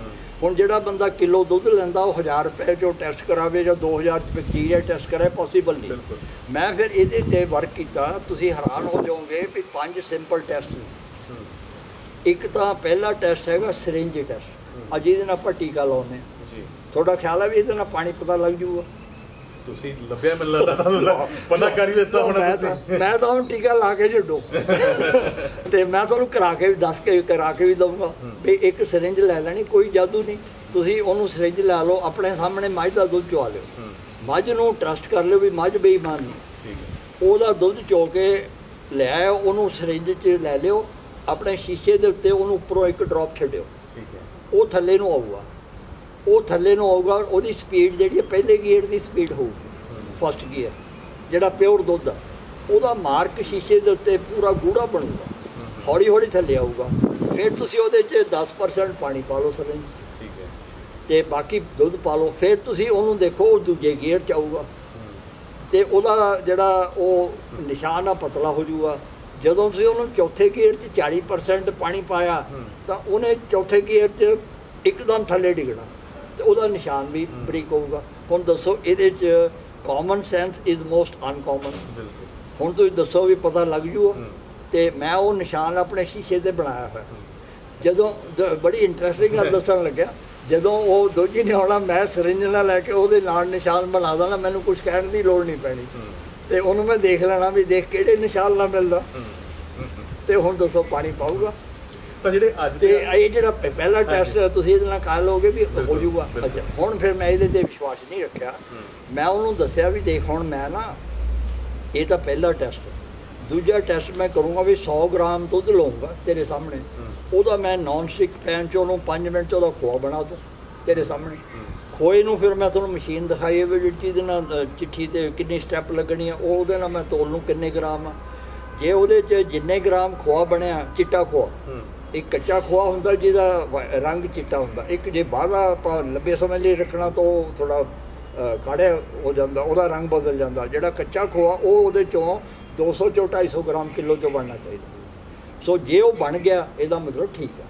ਹੁਣ ਉਹ ਬੰਦਾ ਜਿਹਨੂੰ ਮੈਂ ਪਹਿਲਾਂ ਸ਼ੁਰੂ ਕੀਤਾ, ਉਹਨੇ ਸੋਚਿਆ ਵੀ ਇਹ ਖੋਆ ਤਾਂ ਮੈਂ ਬਣਾ ਦੂੰਗਾ, ਮਿਲਾਵਟ ਵੀ ਕਰ ਦੂੰਗਾ, ਅਤੇ ਉਹਦੇ ਤੁਸੀਂ ਸੰਘਾੜੇ ਦਾ ਆਟਾ ਪਾ ਦਿਓ, ਉਹਦੇ ਤੁਸੀਂ ਕੋਈ ਵੈਜੀਟੇਬਲ ਬੇਸ ਕੋਈ ਚੀਜ਼ ਪਾ ਦਿਓ, ਅਤੇ ਉਹ ਖੋਆ ਵੱਧ ਬਣ ਜੂਗਾ, ਤੁਹਾਡਾ 200-250 ਗ੍ਰਾਮ ਬਣ ਜੂਗਾ। ਅਤੇ ਮੈਂ ਉਹਨੂੰ ਕਿਹਾ ਵੀ ਮੈਂ ਫੜ ਲੂੰਗਾ। ਕਹਿੰਦਾ ਜੀ ਮੇਰਾ 32 ਸਾਲ ਦਾ ਤਜਰਬਾ, ਤੁਸੀਂ ਕਿੱਦਾਂ ਫੜ ਲਓਗੇ? ਮੈਂ ਕਿਹਾ ਲੈ ਹੁਣੇ ਫੜ ਦਿੰਦਾ। ਫਿਰ ਮੈਂ ਤੁਹਾਨੂੰ ਸ਼ੀਸ਼ੀ ਦਿੰਦਾ, ਕਿਸੇ ਕੈਮਿਸਟ ਤੋਂ ਮਿਲ ਜਾਂਦੀ 20 ਰੁਪਏ ਦੀ, ਉਹ ਹੈਗੀ ਵੀਕ ਆਇਓਡੀਨ ਸੋਲੂਸ਼ਨ। ਜੇ ਆਪਣੇ 60 ਲੱਗਦੀ ਹੈ, ਉਹਦੇ ਲਈ ਲੱਗਦੀ ਹੈ। ਤੁਸੀਂ ਉਹਦੇ 'ਚ ਦੁੱਧ ਲੈ ਲਓ, ਉਹਦੇ 'ਚ ਉਹ ਆਇਓਡੀਨ ਪਾ ਦਿਓ, ਉਹਦਾ ਰੰਗ ਉਹੀ ਹੋਊਗਾ ਜੋ ਆਇਓਡੀਨ ਦਾ ਰੰਗ ਆ। ਅਤੇ ਜੇ ਉਹਨੇ ਦੁੱਧ 'ਚ ਸੰਘਾੜੇ ਦਾ ਆਟਾ ਜਾਂ ਕੋਈ ਮਿਲਾਵਟ ਕੀਤੀ ਹੈ, ਐਗਰੋ ਬੇਸਡ ਕੋਈ ਪਾਈ ਹੈ, ਉਹਦਾ ਰੰਗ ਨੀਲਾ ਹੋ ਜਾਊਗਾ। ਜਦੋਂ ਰੰਗ ਨੀਲਾ, ਫਿਰ ਤੁਸੀਂ ਉਹਦੇ ਚਿਹਰੇ ਦਾ ਰੰਗ ਦੇਖ ਲਓ, ਉਹਦੇ ਮੂੰਹ 'ਤੇ ਵੀ ਰੰਗ ਬਦਲ ਜੂਗਾ। ਅਤੇ ਇਹ ਦੂਜਾ ਟੈਸਟ ਹੋ ਗਿਆ। ਹੁਣ ਤੀਜਾ ਟੈਸਟ ਹੈ ਵੀ ਜੇ ਉਹਨੇ ਉਹਦੇ ਯੂਰੀਆ ਪਾਤੀ, ਉਹਦੇ 'ਚ ਉਹਨੇ ਖੰਡ ਪਾਤੀ, ਉਹਦੇ 'ਚ ਉਹਨੇ ਨਮਕ ਪਾਤਾ। ਇਹ ਤਿੰਨ ਚੀਜ਼ਾਂ ਪਾਉਣ ਦੇ ਨਾਲ ਕੀ ਹੁੰਦਾ ਵੀ ਉਹਦੀ ਗ੍ਰੈਵਿਟੀ ਵੱਧ ਜਾਂਦੀ ਹੈ, ਡੈਂਸਿਟੀ ਵੱਧ ਜਾਂਦੀ ਹੈ। ਜਦੋਂ ਡੈਂਸਿਟੀ ਵੱਧ ਗਈ ਤਾਂ ਉਹ CLR ਵੱਧ ਗਈ ਇਲੈਕਟ੍ਰੋਮੀਟਰ ਦੀ। ਉਹਨੇ ਕਹਿਣਾ ਹੁਣ ਜਿਹੜਾ ਜਿਵੇਂ NDTV ਨੇ ਦਿਖਾਇਆ ਸੀ ਵੀ ਉਹਦਾ ਦਹੀਂ ਬਣਦਾ, ਚੱਕਾ ਦਹੀਂ ਜੰਮਦਾ। ਕਹਿੰਦਾ ਮੈਂ ਆਪਣੇ ਬੱਚਿਆਂ ਨੂੰ ਕਹਾਂ ਮੈਂ ਆਪਣੇ ਬੱਚੇ ਮਾਰਨੇ ਆ? ਕਹਿੰਦਾ ਅਸੀਂ ਤਾਂ 10 ਕਿਲੋ ਦਾ 100 ਕਿਲੋ ਦੁੱਧ ਬਣਾਉਂਦੇ, ਉਹਦਾ ਦਹੀਂ ਵਧੀਆ ਬਣਦਾ। ਹੁਣ ਮੈਂ ਉਹਦਾ ਪਨੀਰ ਟੈਸਟ ਵੀ ਮੈਂ ਉਹ ਦੁੱਧ ਲੈ ਕੇ ਉਹਦੇ ਸਾਹਮਣੇ ਉਹਦਾ 100 ਗ੍ਰਾਮ ਦੁੱਧ ਲਊਂਗਾ, 100 ਗ੍ਰਾਮ ਜਾਂ ਅੱਧਾ ਕਿਲੋ ਦੁੱਧ ਲੈ ਲੂੰ, ਅੱਧੇ ਕਿੱਲੇ ਦੁੱਧ ਨੂੰ ਮੈਂ ਉਹਦੇ 'ਚ 80 ਡਿਗਰੀ 'ਤੇ ਗਰਮ ਕਰਨਾ, ਉਹਦੇ 'ਚ ਮੈਂ ਨਿੰਬੂ ਨਿਚੋੜ ਦੇਣਾ, ਅਤੇ ਉਹ ਪਨੀਰ ਬਣ ਜਾਣਾ। ਜਿਹੜਾ ਪਨੀਰ ਬਣਿਆ ਉਹਦੇ 'ਚ ਉਹਨੇ ਯੂਰੀਆ ਪਾਇਆ, ਖੰਡ ਪਾਈ ਹੈ, ਲੂਣ ਪਾਇਆ, ਉਹ ਸਾਰਾ ਵੇਚ ਨਿਕਲ ਜੂਗਾ। ਉਹ ਵੇਚ ਨਿਕਲ ਗਿਆ ਅਤੇ ਮੈਂ ਉਹ ਤੋਲ ਲੈਣਾ ਵੀ ਪਨੀਰ ਕਿੰਨਾ ਬਣਿਆ। ਜੇ ਉਹਦੇ 'ਚੋਂ 15 ਗ੍ਰਾਮ ਬਣ ਗਿਆ 100 ml 'ਚੋਂ, ਤਾਂ ਇਹਦਾ ਮਤਲਬ ਕਿਲੋ 'ਚੋਂ 1.5 ਕਿਲੋ ਬਣ ਗਿਆ, 150 ਗ੍ਰਾਮ। ਅਤੇ ਜਦੋਂ 150 ਗ੍ਰਾਮ ਪਨੀਰ ਬਣ ਗਿਆ ਤਾਂ ਮੈਂ ਉਹ ਮਿਲਾਵਟ ਵੀ ਫੜ ਲਈ ਉਹਦੀ ਜੇ ਕੋਈ ਸੀਗੀ, ਅਤੇ ਮੈਂ ਪਨੀਰ ਵੀ ਮੇਰੇ ਕੰਮ ਆ ਗਿਆ, ਵੇਸਟ ਨਹੀਂ ਹੋਇਆ। ਜਿਹੜਾ ਵੇ ਹੈ ਉਹਨੂੰ ਮੈਂ ਜਦੋਂ ਸਬਜ਼ੀ ਦਾਲ ਤਰੀ ਬਣਾਉਣੀ ਆ, ਮੈਂ ਉਹਦੇ 'ਚ ਉਹਨੂੰ ਵਰਤ ਲੈਣਾ, ਮੇਰਾ ਲੋਸ ਕੋਈ ਨਹੀਂ ਹੋਇਆ ਟੈਸਟਿੰਗ ਦੇ ਵਿੱਚ। ਇਹ ਤਾਂ ਨਹੀਂ ਮੈਂ 1000 ਰੁਪਏ ਦੇ ਕੇ ਟੈਸਟਿੰਗ ਕਰਾਈ ਹੈ। ਫਿਰ ਜਿਹੜੀ ਸਭ ਤੋਂ ਖਤਰਨਾਕ ਮਿਲਾਵਟ ਜਿਹੜੀ ਹਿੰਦੁਸਤਾਨ ਦੇ ਵਿੱਚ ਹੋ ਰਹੀ ਹੈ ਔਰ ਲਾਰਜ ਸਕੇਲ 'ਤੇ ਹੋ ਰਹੀ ਹੈ, ਔਰ ਉਹ ਖਤਰਨਾਕ ਜਿਹੜੀ ਮਿਲਾਵਟ ਆ ਉਹ ਤੁਸੀਂ ਦੱਸ ਸਕਦੇ ਹੋ ਕੀ ਹੈ ਗਗਨਦੀਪ? ਉਹ ਹੈ ਰਿਫਾਈਨਡ ਆਇਲ। ਜਿਹੜਾ ਪਾਮ ਆਇਲ ਆ ਉਹ ਸਭ ਤੋਂ ਸਸਤਾ ਤੇਲ ਹੈ। ਉਹਦੀ ਜਿਹੜੀ BR ਰੀਡਿੰਗ ਆ ਉਹ ਦੇਸੀ ਘਿਓ ਨਾਲ ਮਿਲਦੀ ਹੈ। ਅਤੇ ਜੇ ਤੁਸੀਂ ਪਾਮ ਆਇਲ ਲੈ ਕੇ ਉਹਨੂੰ ਅਗਰ ਦੁੱਧ 'ਚ ਆਪਾਂ ਪਾਵਾਂਗੇ ਗਰਮ ਕਰਕੇ, ਤਾਂ ਉਹ ਵਿੱਚ ਘੁਲੇਗੀ। ਤੁਸੀਂ ਕਰਕੇ ਦੇਖ ਲਓ ਤਜਰਬਾ। ਰਿਫਾਈਨਡ ਆਇਲ ਨੂੰ ਗਰਮ ਪਾ ਦਿਓ ਦੁੱਧ ਵਿੱਚ ਉੱਤੇ ਉਹਦੇ ਬੁਲਬੁਲੇ ਜੇ ਤੈਰਨਗੇ, ਮਿਕਸ ਨਹੀਂ ਹੋਏਗਾ। ਅਤੇ ਮਿਕਸ ਕਰਨ ਲਈ ਫਿਰ ਉਹ ਕੀ ਕਰਦੇ ਆ, ਉਹਦੇ 'ਚ ਸ਼ੈਂਪੂ ਪਾਉਂਦੇ ਆ ਵੀ ਸ਼ੈਂਪੂ ਦੇ ਵਿੱਚ ਘੋਲ ਲਓ, ਜਾਂ ਤੁਸੀਂ ਕਾਸਟਿਕ ਸੋਡਾ ਲਾਓ, ਉਹਦੇ 'ਚ ਘੋਲ ਲਓ। ਕਾਸਟਿਕ ਸੋਡੇ 'ਚ ਘੋਲ ਕੇ ਤੁਸੀਂ ਉਹਦੇ 'ਚ ਪਾ ਦਿਓ, ਉਹਨੂੰ ਕੋਈ ਨਹੀਂ ਫੜ ਸਕਦਾ। ਉਹ ਖਟਾਸ ਵੀ, ਕਿਉਂਕਿ ਅਲਕਲੀ ਆ, ਉਹ ਐਸਿਡ ਅਤੇ ਅਲਕਲੀ ਜਿਹੜੇ ਆ ਇੱਕ ਦੂਜੇ ਨੂੰ ਨਿਊਟਰਲਾਈਜ਼ ਕਰਦੇ ਆ। ਅਤੇ ਉਹਨੂੰ ਜਿਹੜੇ ਆ ਮਿਲਕ ਪਲਾਂਟ ਨੇ ਉਹਦਾ ਨਾਂ ਕਾਸਟਿਕ ਸੋਡਾ ਨਹੀਂ ਲੈਂਦੇ, ਉਹਨੂੰ ਨਿਊਟਰਲਾਈਜ਼ਰ ਕਹਿੰਦੇ ਆ। ਨਿਊਟਰਲਾਈਜ਼ਰ ਦਾ ਮਤਲਬ ਵੀ ਜਿਹੜੀ ਉਹਦੇ ਦੁੱਧ ਦੇ ਵਿੱਚ ਐਸਿਡਿਟੀ, ਨੈਚੁਰਲ ਐਸਿਡਿਟੀ 0.12 ਦੇ ਕਰੀਬ ਹੁੰਦੀ ਹੈ, ਉਹ 18 ਹੋ ਗਈ ਜਾਂ 20 ਹੋ ਗਈ। ਉਹਨਾਂ ਨੇ ਕੈਲਕੂਲੇਟ ਕਰਨਾ ਕੈਲਕੂਲੇਟਰ ਦੇ ਨਾਲ ਵੀ ਕਿੰਨਾ ਕਾਸਟਿਕ ਸੋਡਾ ਪਾਈਏ ਵੀ ਇਹਦੀ ਐਸਿਡਿਟੀ ਘੱਟ ਜਾਵੇ। ਅਤੇ ਉਹਦੇ ਪਾਉਣ ਨਾਲ ਫਿਰ ਜਿਹੜੇ ਬਦਮਾਸ਼ ਨੇ, ਜਿਹੜੇ ਗਲਤ ਤਰ੍ਹਾਂ ਦੇ ਅਡਲਟਰੇਟਰ ਨੇ, ਉਹ ਕਹਿੰਦੇ ਵੀ ਇਹਦੇ ਨਾਲ ਐਸਿਡਿਟੀ ਵੀ ਘੱਟ ਗਈ, ਅਤੇ ਹੁਣ ਮੈਂ ਜੇ ਰਿਫਾਈਨਡ ਵੀ ਪਾ ਦੂੰ ਤਾਂ ਇੱਕ ਪੰਥ ਦੋ ਕਾਜ ਹੋ ਗਏ। ਹੁਣ ਜਿਹੜਾ ਇਹ ਜਿਹੜਾ ਦੁੱਧ ਵਿਕ ਰਿਹਾ ਨਾ, ਇਹ ਆਉਣ ਵਾਲੇ ਸਮੇਂ 'ਚ ਜਿੰਨੇ ਹਸਪੀਟਲ ਹੈਗੇ ਨੇ ਉਹਦੇ 100 ਗੁਣਾ ਹਸਪੀਟਲ ਵੀ ਬਿਮਾਰਾਂ ਦਾ ਇਲਾਜ ਨਹੀਂ ਕਰ ਸਕਣਗੇ ਕੈਂਸਰ ਨਾਲ, ਕਿਉਂਕਿ ਇਹ ਜਿਹੜਾ ਕਾਸਟਿਕ ਸੋਡਾ ਹੈ ਕਾਰਸੀਓਜੈਨਿਕ।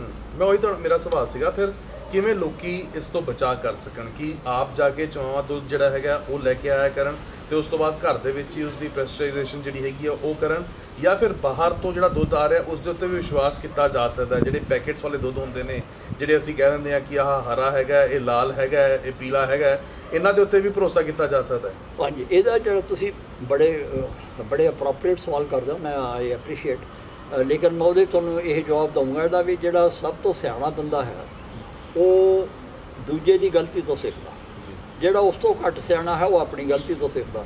ਜਿਹੜਾ ਤੀਜੀ ਕੈਟੇਗਰੀ 'ਚ ਬੰਦਾ ਹੈ ਉਹਦਾ ਤਾਂ ਨਾਂ ਵੀ ਨਾ ਲਓ ਵੀ ਉਹਨੇ ਨਾ ਆਪਣੀ ਗਲਤੀ ਤੋਂ ਸਿੱਖਣਾ ਨਾ ਦੂਜੇ ਤੋਂ, ਉਹਨੇ ਮੂਰਖ ਬਣ ਕੇ ਉਹਨੇ ਗਲਤ ਚੀਜ਼ ਹੀ ਖਾਣੀ ਪੀਣੀ ਹੈ, ਉਹ ਫਿਰ ਇੱਦਾਂ ਦਾ ਹੀ, ਉਹਦਾ ਤਾਂ ਕੋਈ ਇਲਾਜ ਨਹੀਂ।